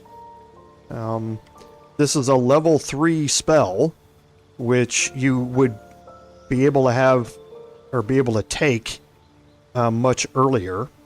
But it's melee bait, you have to get up and touch somebody with it, and that sort of stuff.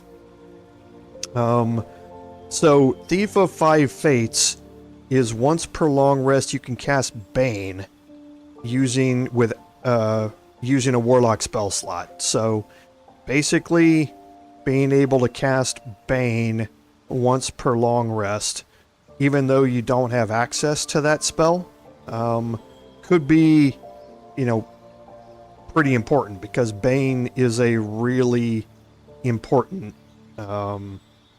spell to have. So here it's giving you 1 with Shadows by default. 1 with Shadows gives you invisibility, so which lasts until long rest, or if you make an attack, cast a spell, take an action, or take damage from anything. You can basically cast invisibility as an action anytime you want. So 1 with Shadows can be incredible to move yourself around the battlefield to get yourself in and out of trouble.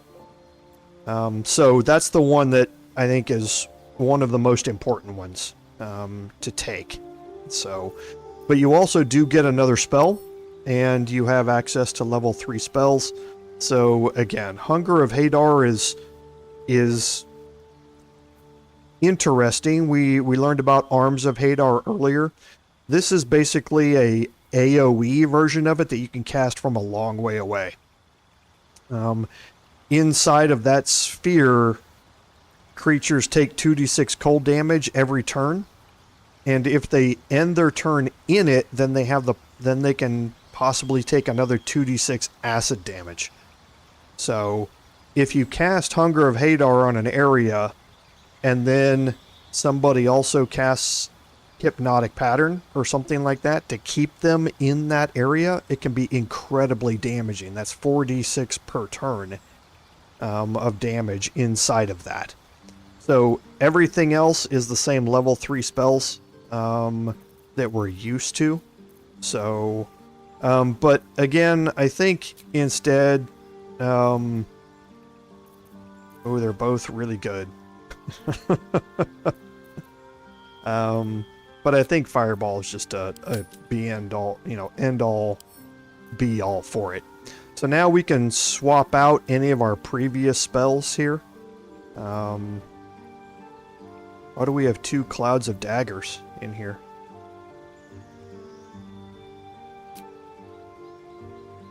Don't know why.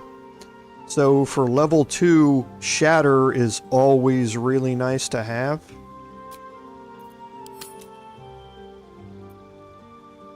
Okay.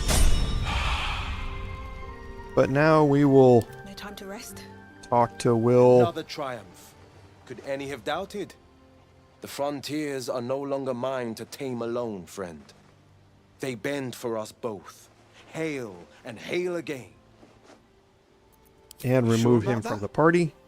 I'm one of a kind. And just when things were warming up. Okay, and now we're going to go talk to Shadowheart. Lady of Sorrows, guide us. Did you want something? All right, some company wouldn't hurt on the road, especially if there's trouble. And we can level her up. Oh, we haven't leveled Shadowheart up, so we're leveling from level 2 to level 3 here. So at level 3 she unlocks another spell slot and level 2 spells. So she also, because she's Trickery Domain in her Cleric, she also unlocks Mirror Image and Pass Without a Trace. Her prepared spells I'm not worried about. We're going to be able to go through that, but there's nothing special about the spells except she gains access to Silence, which is incredibly useful. Okay, so here's the spell list, but Silence is the big one that she's going to get. She also has access to Aid, but Aid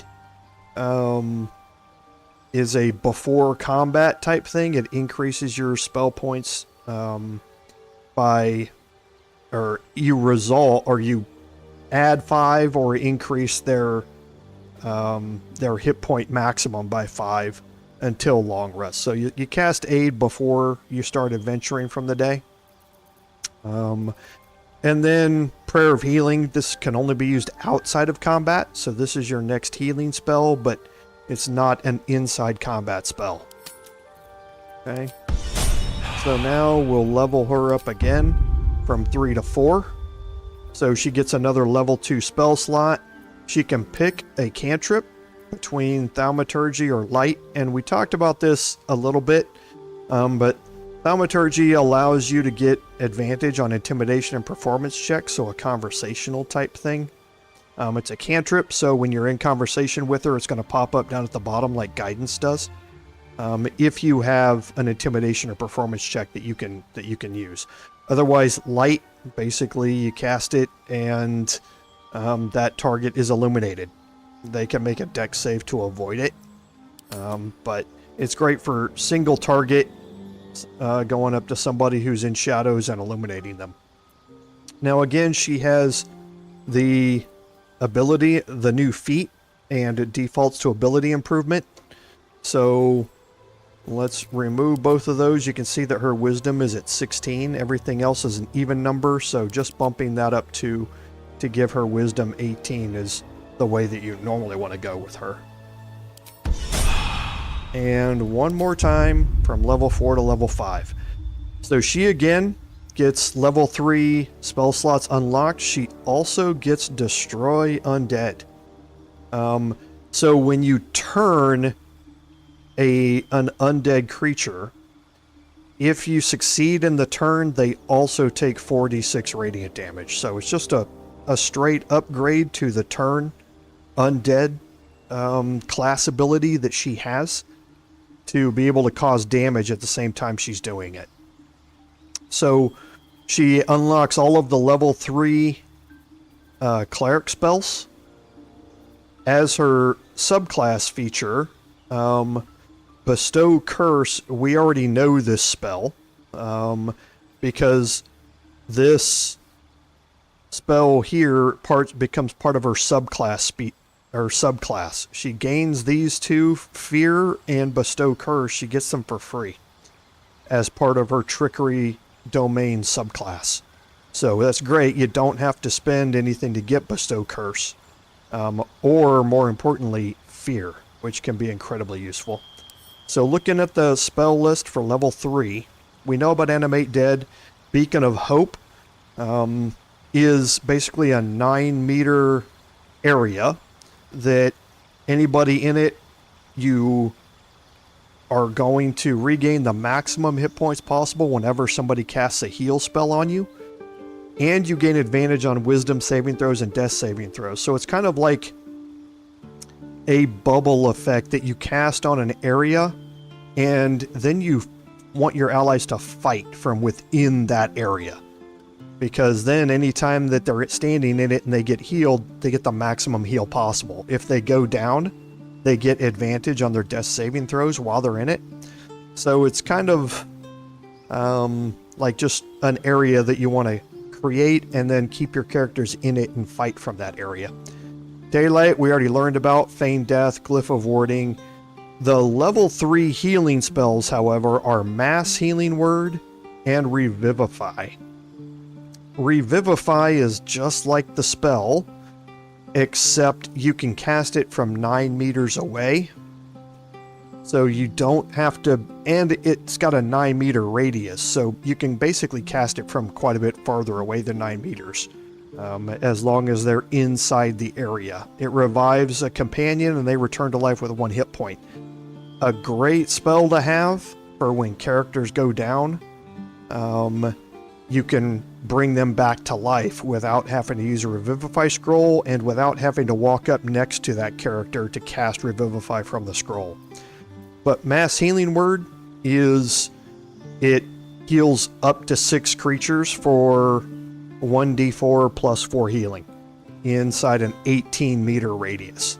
So it's basically Healing Word that you can cast in an area on multiple people at the same time. And just like Healing Word, you can cast it as a bonus action. Okay? So it's definitely something that you would want to remove some of these to do. So Bane, Command. So here we can start looking at more level 2 spells. We're gonna put Bless back. Just wanted to move it in here. Actually, let's look at our healing spells first. So Cure Wounds we want, Healing Word we definitely want, and then Mass Healing Word we definitely want. Revivify is great. And now we can get into more of our damaging and crowd control type stuff. So Guiding Bolt is awesome. Hold Person would probably be something, but Silence we would want to do. None of these are concentration spells. So Silence is our first concentration spell, but then Beacon of Hope is also another concentration spell. And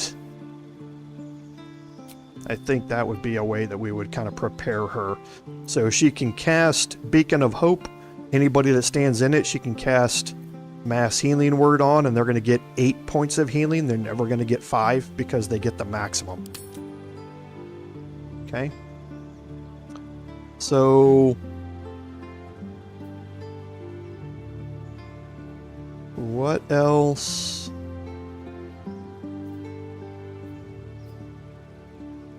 Do we get here? Oh, prepared spells. I've still got 2 spell slots left. I apologize. So Lesser Restoration is always great, and then this gives us an opportunity maybe to put Hold Person in here. And now you're able to do it. Sorry, you got to prepare your maximum for clerics. So now we can talk to Shadowheart and again remove her from the party. We're not going to keep her. If you're sure. Fine.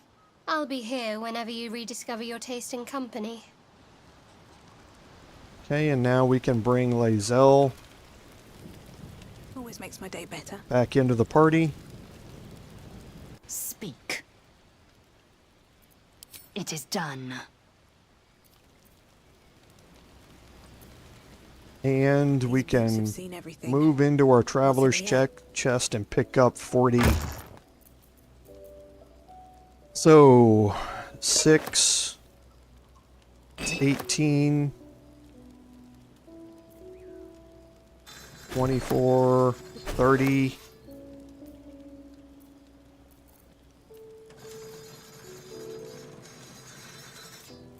Looking around to see what we have here. 34 and 40. Let's see what this does. Okay, so now we can take our full rest. Wake up. Your face aches, like your jaw's been wrenched asunder. Your tongue is lead, skull eager to burst. Why won't you let me in? Can't you feel what's happening? How dare you? After everything I've sacrificed to get us this far, I don't want to rip you apart, darling. I want us to be together. Nausea twists your stomach, but it's hunger, not revulsion. Something inside you clamors for blood, for death, and only the tear of flesh will do. It wants her. Okay, so to resist it, we need to make a charisma saving throw here. Or we can surrender to it, or we can just let her know that I want to rip her open. So let's try and make a charisma saving throw here. It's a DC of 15. We can add in guidance. Okay, told you my rolls were going to be crazy bad when I rolled a nat 20 to start with. I might as well roll again since I've got 4 inspirations.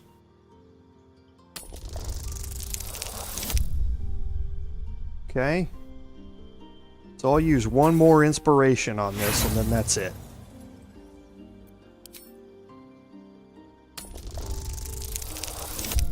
Okay, so that's it. Told you. Didn't even roll above 10 for my next 3 rolls after the nat 20. Shh now. Don't struggle. This is what was meant to be. And soon we'll have everything. I can't wait to see you again.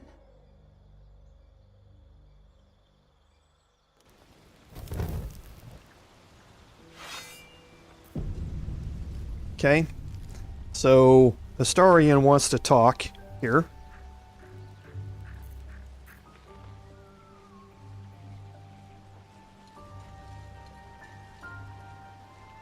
Here to scold me because you had a bad dream?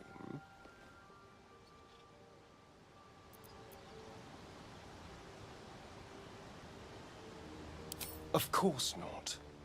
We have this ability at our disposal, so it's only natural to use it. Given what we're up against, we need every advantage. And isn't one bad dream worth it for power like this? Okay. So, a couple of choices here. We're definitely going to get some approvals and disapprovals out of this. And yet these powers are dangerous. He approves, Lae'zel Never approves, used the everybody tadpole else holdover as disapproves. grows. Are you so mad you would invite Gale into our minds for a veritable feast? We'll be fine. Trust me. Anyway, we have bigger concerns than bad dreams. I had been going against him for a long time on that, so it's kind of a way to even it back out, so to speak.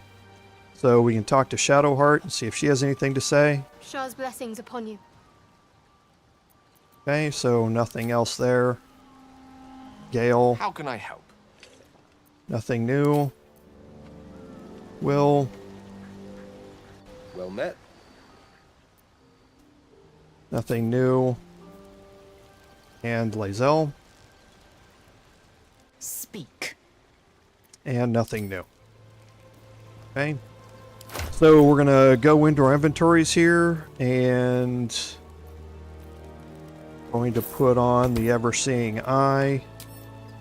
That's going to allow us to cast protection from evil and good.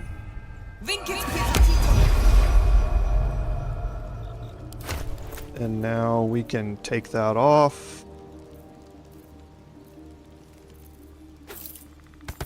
And put on the Amulet of Lost Voices. Now I don't think you can cast... Yeah, there's no target here, so I can't cast it yet. So we'll have to wait to cast that once we get into the world again. Okay. So now we can move up here real quick and find a dead corpse. We're going to cast Speak with the Dead. The corpse remains silent. Okay, it does remain silent, but that's fine. We weren't interested in it. We just wanted to get it cast so that we could swap the amulet back out.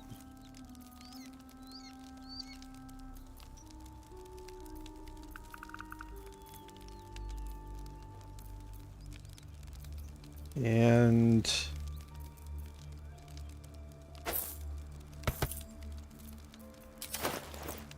okay, now we have that ability to recast it anywhere, and we can look and see if anybody that we killed in here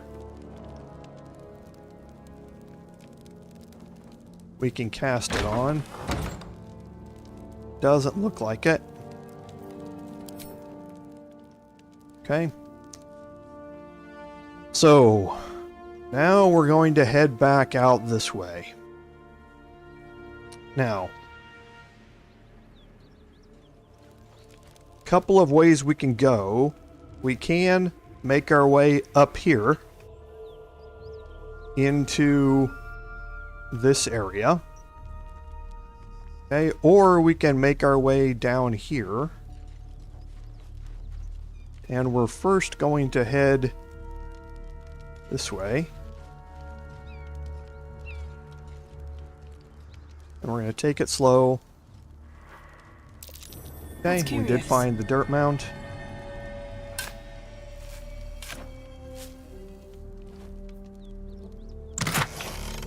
And there's an onyx. Okay.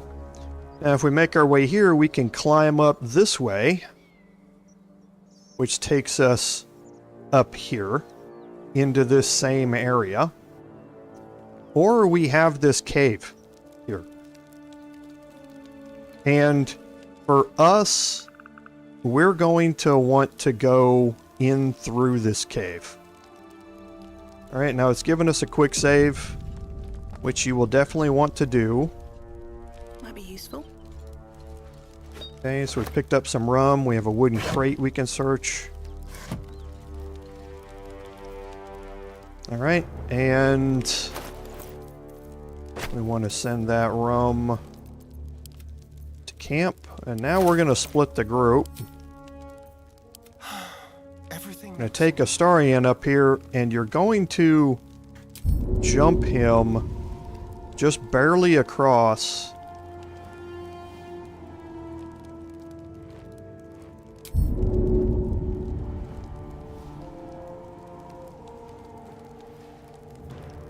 Tread carefully.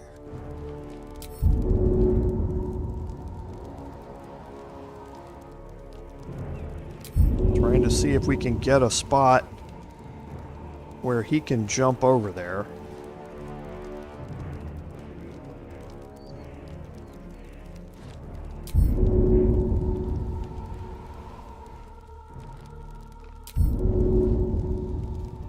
Path is interrupted there. Okay, so I'm going to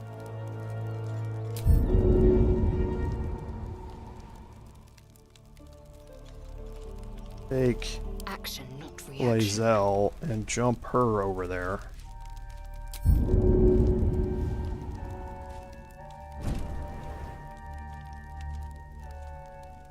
She can get rid of these wooden planks. Okay. That will make it easier for Astarion to jump over there. Okay. So I'm going to cast Guidance on myself and begin slowly moving my way up here. A trap. Okay. We've got a tripwire here that we can disarm. Now again, you have the smuggler's ring that gives you +2 to all of the, another +2 to these checks. So you can see he's got a bonus of 13 to 16. So it's incredible.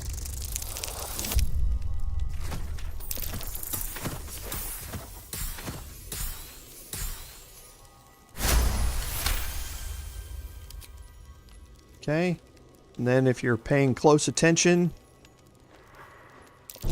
traps. We've got another one here.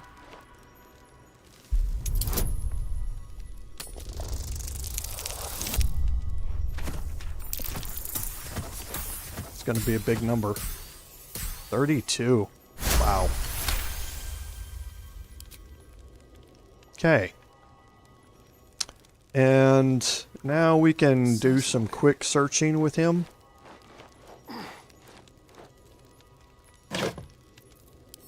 Or some camp supplies. Okay. All's well that ends not as bad as it could have. And she's carrying a baguette. Oh, I I swear. I swear this game does this just to troll. Let's move. How did she, or a salami, how does she keep getting a salami? I swear this game is just trolling.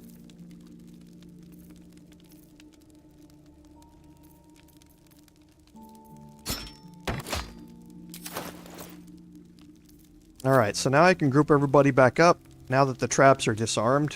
Another step forward. And I can make my way up here. Now, if you're watching the mini-map, you can see that we have some gnolls and things like that that are hostile, that are up here outside this cave entrance. And we also have a cave marker, or a quest marker, that we're coming up to here. And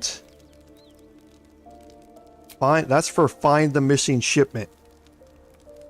Okay. So we're going to make our way up here.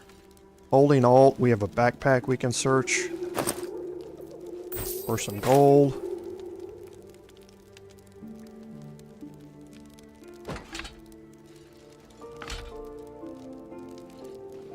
And you need to come right up here to the edge to be able to jump across this. Everybody can make it. Okay. And now from here, we want to save. Okay. Because now looking at this, you can see Olly and Rugan. You see a fire surface out here. There's a dead gnoll in it. And there are other gnolls out front that are alive. So this fire surface is holding them off. Okay. So we want to split the group here. And we're going to keep some characters back here out of combat for now. You can see they're the gnolls. They're throwing stuff. So we're going to bring Lae'zel One true way. up here.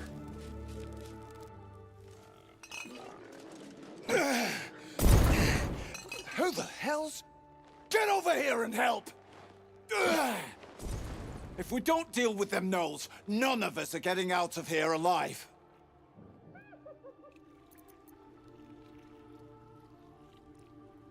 Thanks. Me and the boy will do what we can to help. We've still got some fight in us. Okay, Okay, so I'm gonna bring Astarion. Okay. Great. That wasn't what I want to have happen.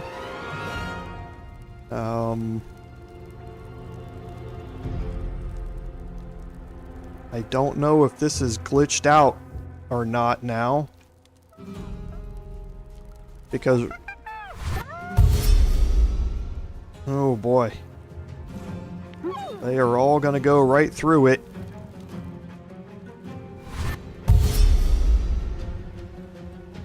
Well, this ought to be interesting.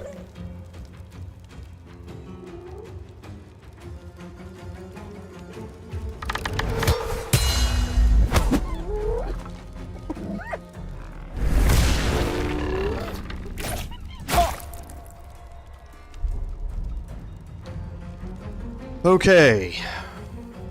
So...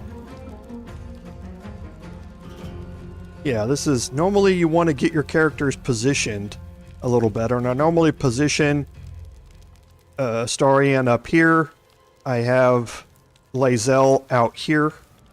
And that sort of stuff. However, this thing kind of glitched out a little bit here. So, one hyena's facing this way. This one's got its back to me.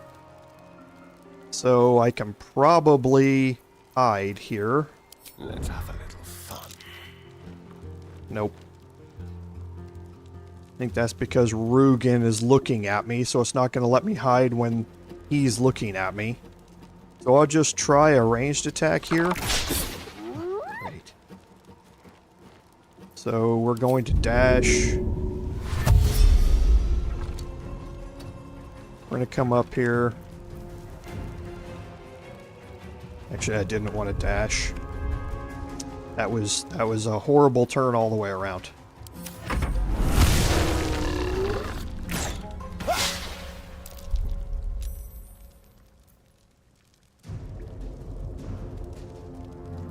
Okay, so the fire surface is only going to last for one more turn.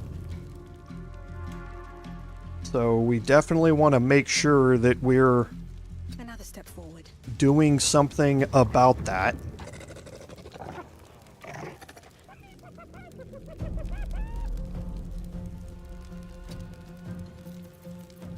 So let's see if we can cast Spike Growth.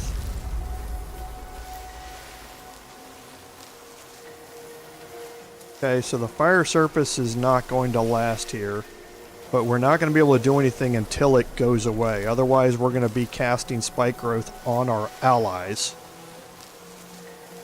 Because we would have to cast Spike Growth all the way back here to keep it away from the flames.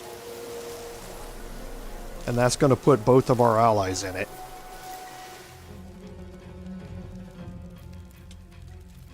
So... I don't have enough range to call lightning. Oh, well, maybe I do.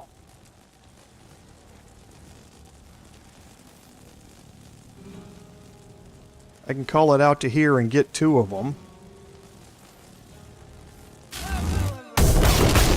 Yep. So I got two of them.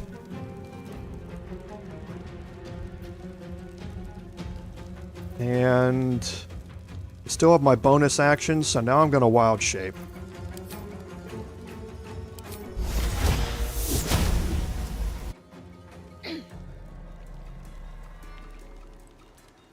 Okay, so if they do get any ranged attacks, they'll go after her with them. Now, Flint is bad. Okay.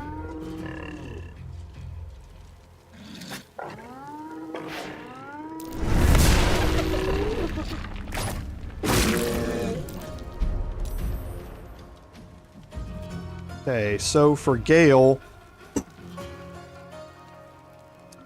we definitely want to get a fireball off here.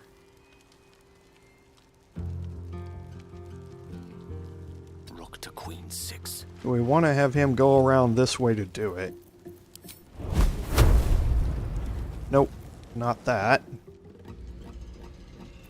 This.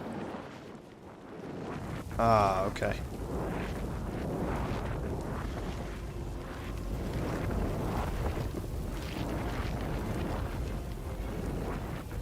Okay.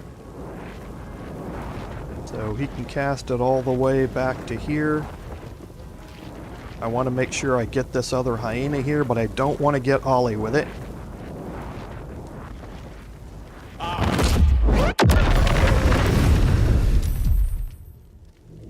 Alright. That got 30 hit points of damage onto Flint, which is definitely what we wanted to do. And now I'm going to Misty Step away here. Because I have a bonus action, I can do it. Do I want to?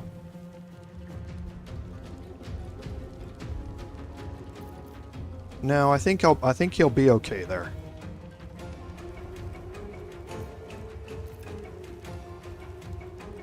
Okay, so Astarion is going to be... But Lae'zel is not attacked yet. Let's get her moved up to here. See if she can cast a pommel strike here.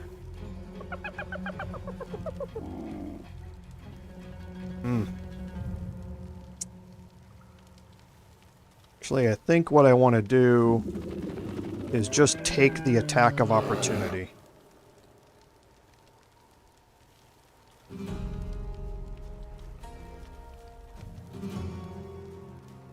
No, let's try the pommel strike. Okay, good. It's dazed. So now it's not going to get... I'm not going to provoke an attack of opportunity when I move to here.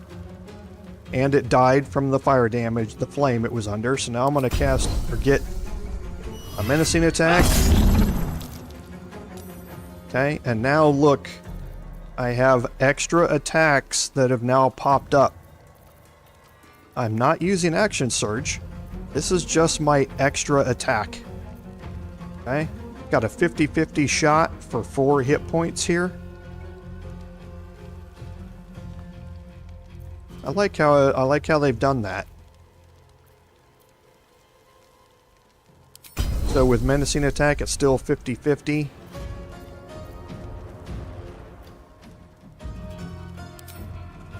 Yep, still a 50-50 chance any way I do this.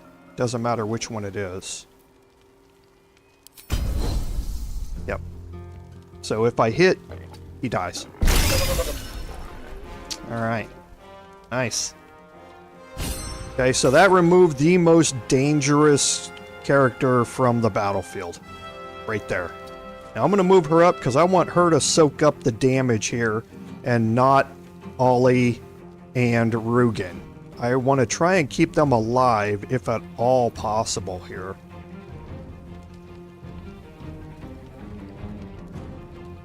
Tale for the ages. And I actually am going to Misty Step him up here.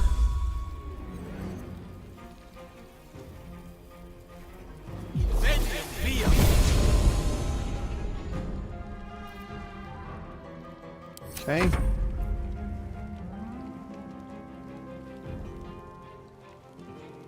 I would like for Rugan to heal himself. But I think he's just going to stand there. Because he glitched this whole thing out, so... I think he's glitched. Yep, he is. Okay. So Olly put in some work there. He killed one. He's got one Gnoll Hunter left, and we have another Gnoll Fleshnar up here. Okay, so we are definitely going to dash with Astarion here. And let's see if we can get him up here onto the high ground. A better position.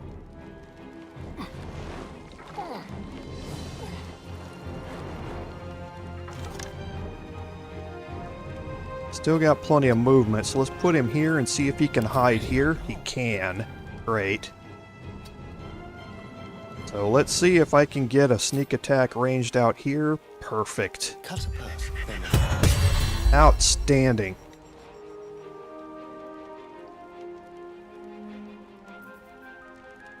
Okay. I won't give in. And now me. I can actually dash here and move myself right up here to the edge of the fire surface.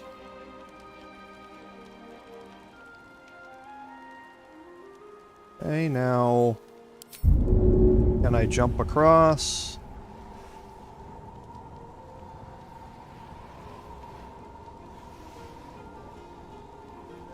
I think I'm going to land in the fire there. But we'll see. Nope, I didn't. Perfect.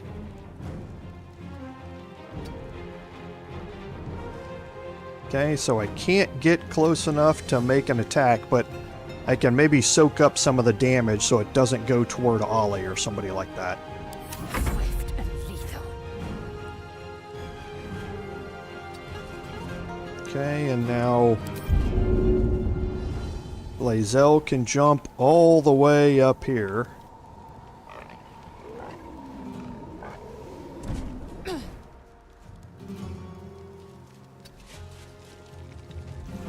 Okay, and menacing attack.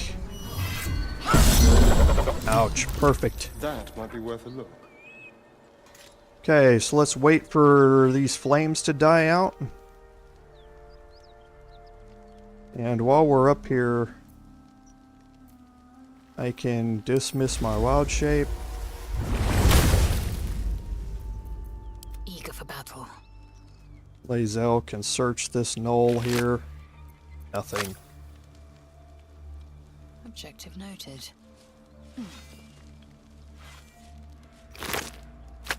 Nothing.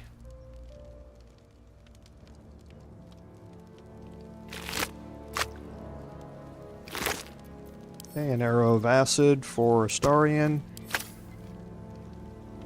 And this fire says 1 turn. We'll see if it burns out. If it doesn't, we have a way to get rid of it. It looks like it's not burning out. It's glitched.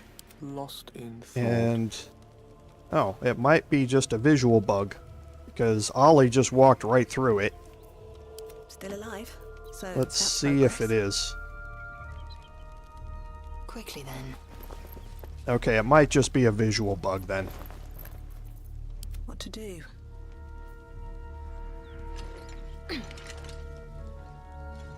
Very well. Okay. So now we can loot Flint here. And Flint has the Shattered Flail, which I will keep for now. All the rest of the stuff is marked steel in here, except for the Alchemist Fires. How delicious. Don't mind if I do. So we're going to have Astarion pick those up.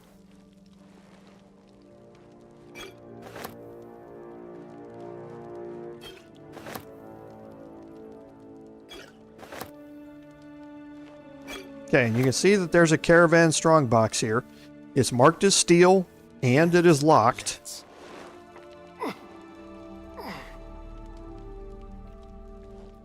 Okay, so now let's head up here. Empty.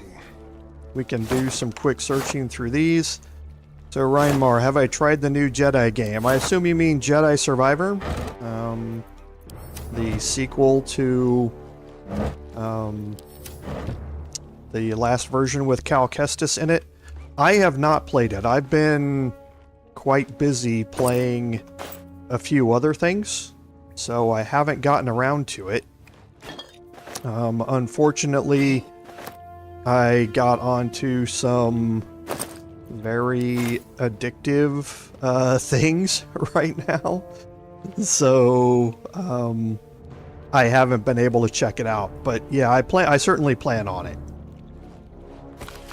It's got great reviews. I'm a huge Star Wars fan, fanatic, so I'm certainly going to.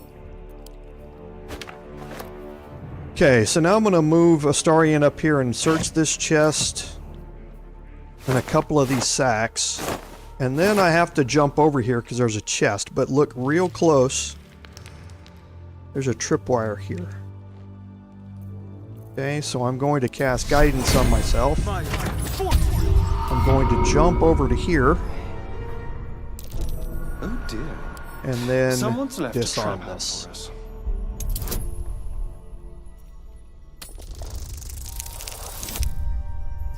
Ooh, this is going to be another big number. 32 again. Okay, and now I can move up to the chest. It's not trapped, so I can do a little more searching here. Or some more camp supplies. And then we can disarm this chest. I'll do a challenge. Or lockpick this chest, I mean.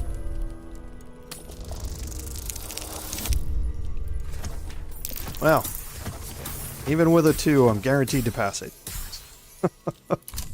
The only guarantee with all those is a nat 1. Okay, and you get Reason's Grasp. Again, we're going to look at these here in just a second. Then we're going to jump ourselves back over here.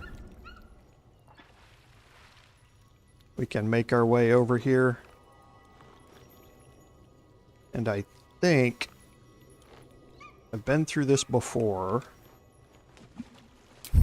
So he can jump down here without a problem. And move him over here. We've got a wooden trunk that we can lockpick.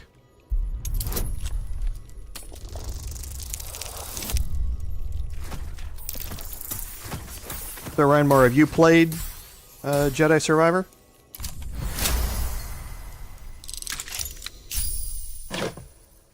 So picked up some gold. Some more items to sell, and we can continue searching over here, the last few things, for some more camp supplies. Okay, and now getting back.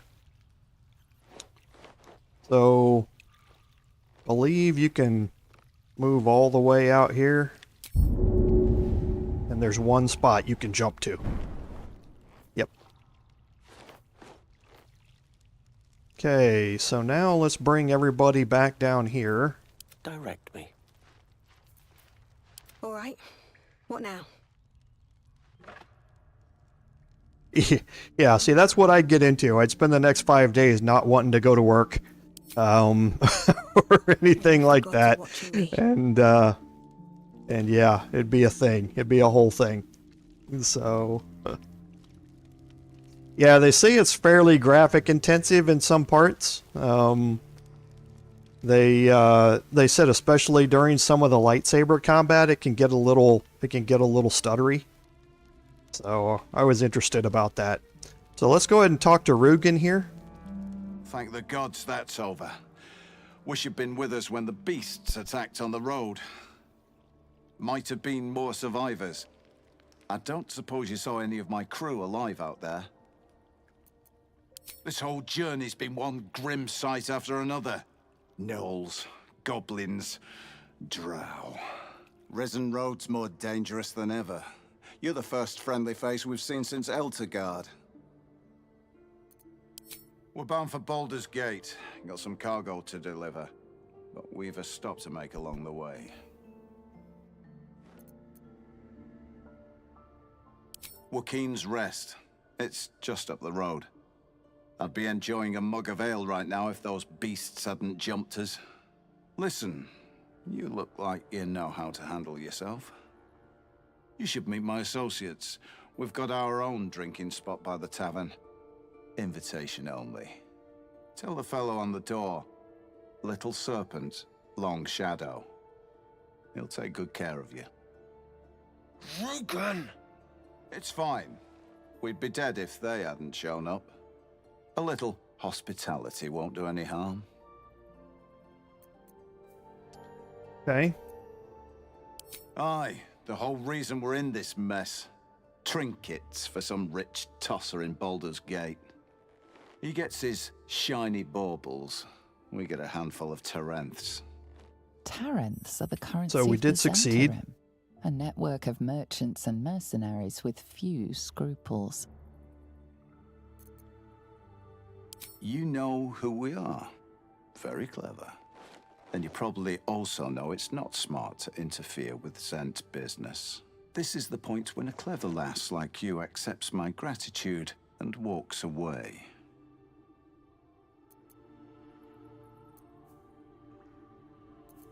Okay, so in our last playthrough, we convinced him to give us the chest. And when we got to the hideout, he was being tortured. Olly was dead, and then they ended up turning, a portion of them ended up turning on us. We want to actually play this through without any of that, so we're going to take his advice and just let the conversation drop and not do anything with it. Okay. So now if we look at our journal for find the missing shipment, he's given us a password to meet up with him at his hideout. Okay, and that's going to become useful here in a little bit. So we've cleared this area out, so let's go ahead and walk out here and see if we take fire damage by doing this. Nope, everybody walked around the flames. Okay, so we can hold Alt. And we've got a dead caravan agent over here. For some gold, a light crossbow, which we'll pick up for now. Send off all these camp supplies. And we'll pick up speedy reply. Okay. And now here's just another way over to the cave. This is another way in. If you have somebody who can Misty Step across there, or fly, using the fly spell.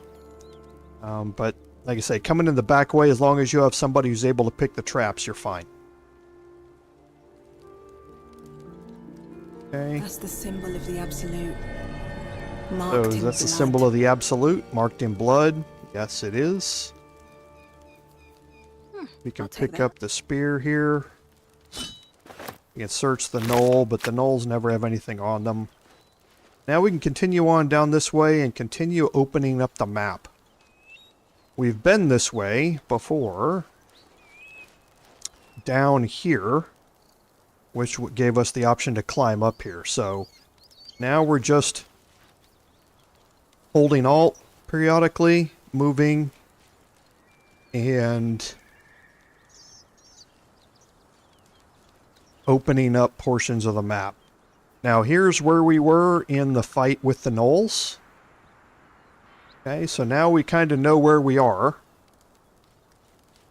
And if we move up here, we have some balsam. And that's back toward the cave where we were. So now we can make our way down here again and move over towards Waukeen's Rest. Now we're not going to venture into Waukeen's Rest today. Waukeen's Rest, we've only got about 15 minutes left in the stream, and Waukeen's Rest is going to take quite a bit more than that. But we will explore around the outside here. Smoke. Something's burning. And yes, something is burning. Waukeen's Rest has had some problems. And we're going to keep slowly making our way up here.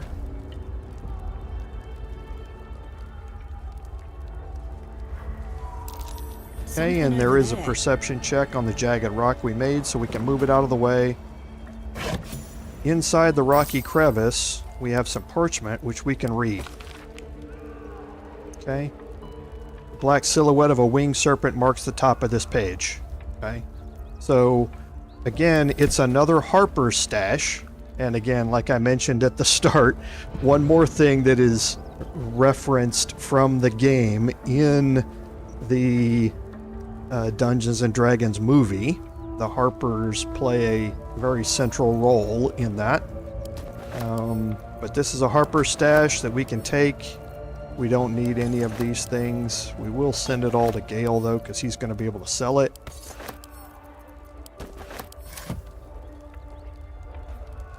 Okay. And we have a back entrance over here.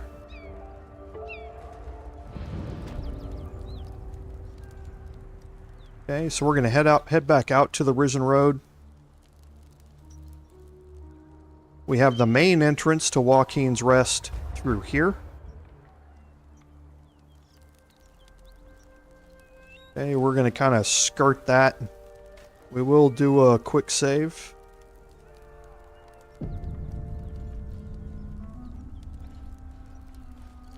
Okay. And we can continue kind of scouting out this area some more. Okay, her perception failed, so we're gonna split the group. Well, hello. Take Astarion.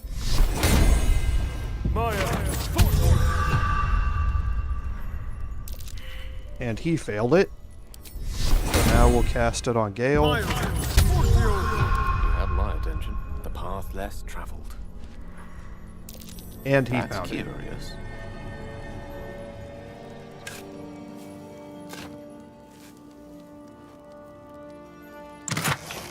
Okay, so that's interesting. The Onyx Ring. A scroll of gaseous form with a broken icon. Well, that's very interesting. We will send that to Gale. No one stopped me yet. And once we're finished doing a little scouting here, we will make it a point and we start looking at all of these items that we picked up. We'll go through that. Breathe Okay. deep and move. So now heading this way, you can see we're heading down toward the Githyanki Patrol, so we're not going to get too far down here, because this leads us to the bridge where the Githyanki Patrol is at. We can, however, make our way around here. A dragon rider. My kin are near. It's huge. Okay. Found the dragon. A lifetime without seeing one. You can see the shadow that was moving over here. Unfortunately, we can't look up No in this chance game. against such a foe. We should get out of sight. Okay, so we're not going to advance too close to it because we don't want Lae'zel to take off running towards it. Okay, but you can start to see some of it pop into view. We have Elika up here, who we will be talking to and interacting with at a later time. But for now, we did discover the waypoint for Waukeen's Rest, which is right here. And now over here, we have another way you can climb up and you can actually jump into the second floor of this building here. So if you don't want to go through the front, you can come in through another side. So it is spoken, and so is Okay, so we've actually had a long rest. Let's head back to Sylvanas' Grove and sell off more of our stuff. We're going to want to have as much gold as possible when we get down to Waukeen's Rest, because remember, the Zhentarim told us that they have a special place there. And a little bit of a spoiler, they have a vendor in there, and it's where, if you get lucky with the RNG, you can get some of the best items in early access, but you need to have the gold to be able to buy it. So It'll take a while for let's us all see to if recover. Aaron has Helped us, of course. replenished his gold. He should have, since we took a long rest. Yes. Okay, so we're going to keep the light crossbow there for now, but we can sell the spear. Astarion, get rid of the bloodstone. And this parchment, he's got some wine which he can send to camp. That's it. So for Lae'zel, we can get rid of a bunch of this other stuff. Okay, and now let's see what Gale can sell here. So, studded shield, and then just let's start going through. Actually, get rid of the books first. and the plate.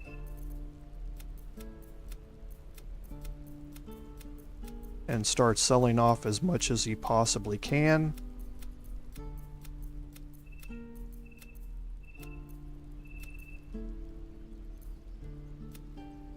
Okay. And then back to Lae'zel and see if we can sell off anything else. Okay, so that's about it.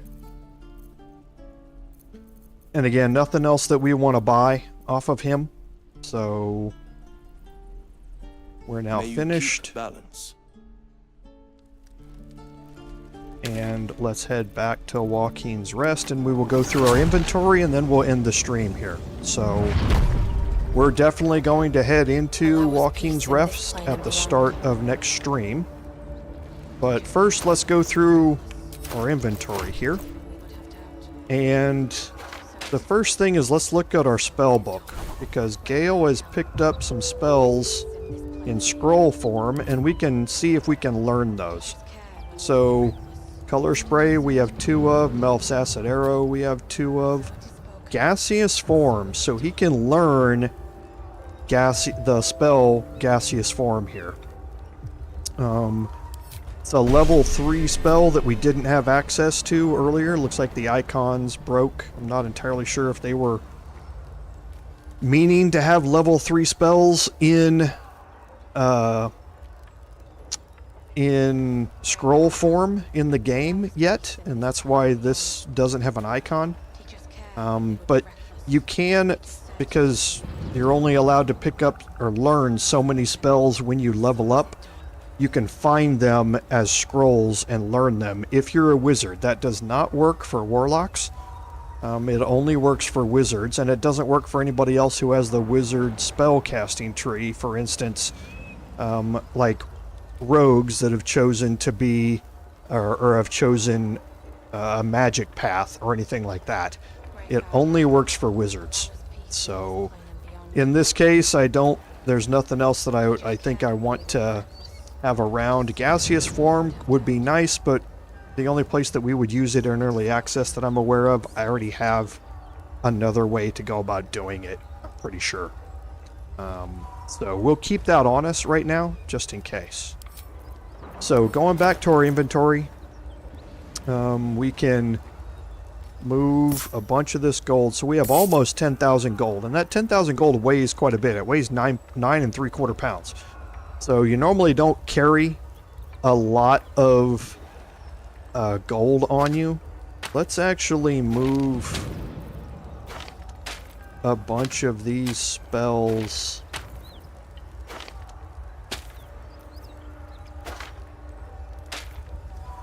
over to Gale. And then we'll do that again. Looking at his spell book. Okay, so not entirely sure that's right.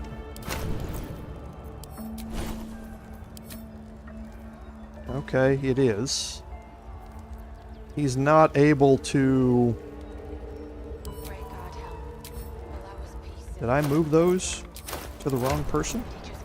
I moved him to Gale.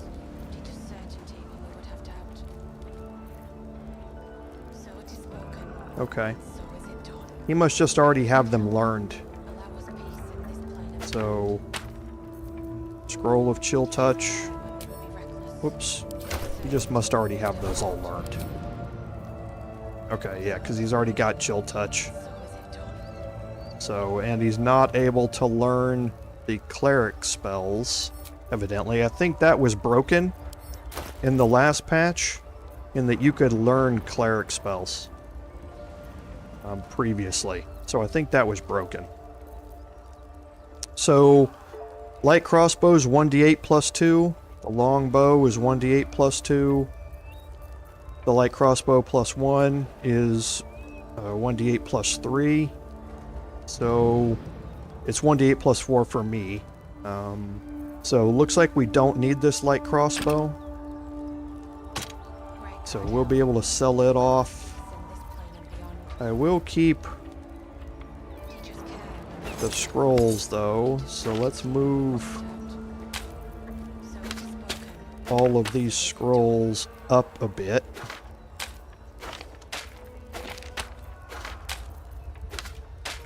Because the fact of the matter is I'm never going to cast them with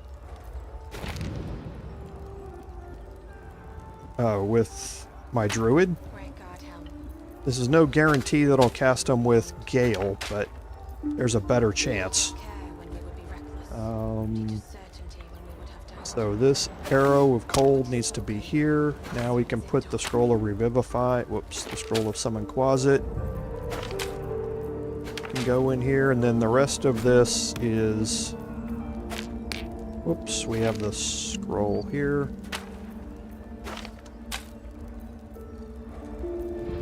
Gotta be careful when I'm dragging this stuff around. Okay, so this is all stuff he's going to sell. Yes. Okay. Nothing here, nothing here, nothing here. So now we can move all of this stuff from Lae'zel onto Gale, including all of these +1 great swords that we're going to end up selling. Because we don't need them for anybody. They would be great weapons if we didn't kill Captain Zulk. But unfortunately there is just simply no comparison between the Everburn blade and anything else in early access. So okay, I think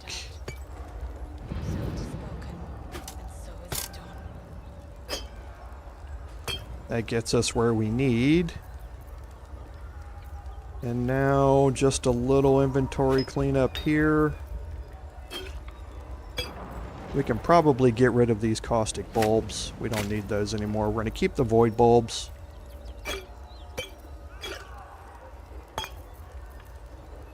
Okay, and we're just going to move some of these potions around to make things a little more orderly. Okay, so let's look at some of the items that we picked up. So we picked up Speedy Reply. Whenever you hit an enemy with this weapon, you gain momentum for 2 turns. This is great for, you know, an offhand attack or something like that. This is a scimitar, so it is the highest damage light and finesse weapon. It's the same as the short sword. We already have +1 short swords that we're dual wielding here, so this would give us, it would sacrifice the +1 damage and attack to basically get momentum. Now we have a bunch of different ways to get momentum, and because at the start of combat Astarion gets momentum for 3 turns. So he doesn't really need momentum at all, so it's not something that we're going to end up keeping. It's great to have, it's just not something that we're going to use. The Shattered Flail is very interesting, in that when you hit an enemy with this weapon, you get healed for 1d6 hit points. However, you can go mad if you don't continue hitting an enemy every turn. Okay? And when you go mad, you're hostile to everyone else in the vicinity. So it's a +2 weapon, which is great. However, it has a very serious downside to it.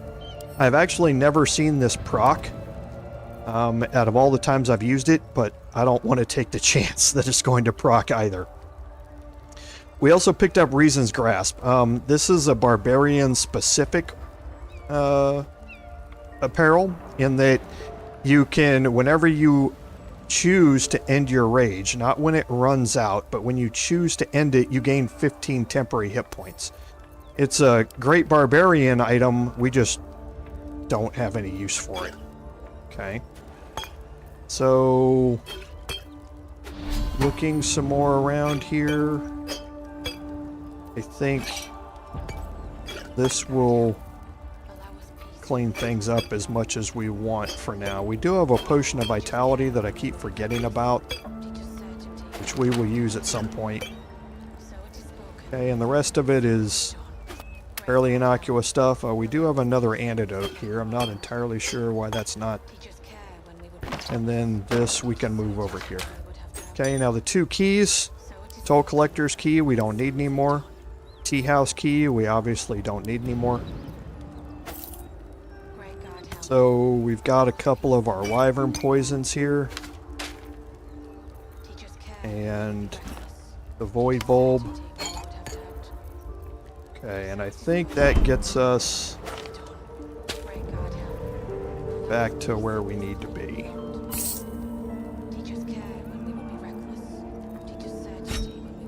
Okay.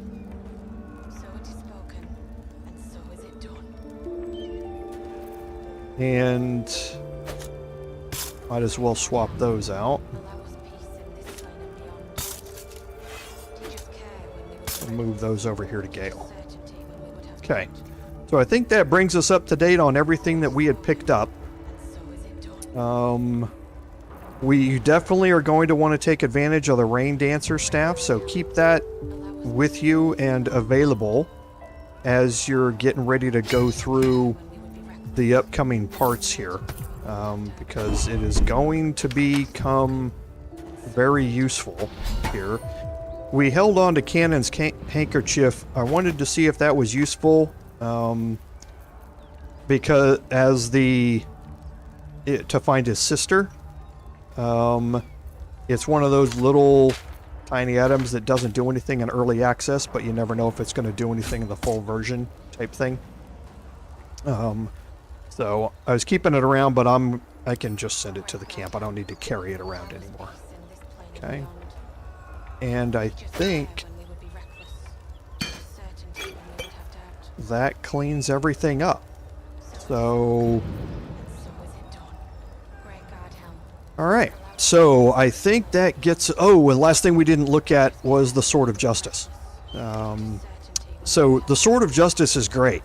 It's a +1 greatsword, which is exactly what we have in the... Or is one more, actually, than the Everburn Blade, which does not have +1 on it.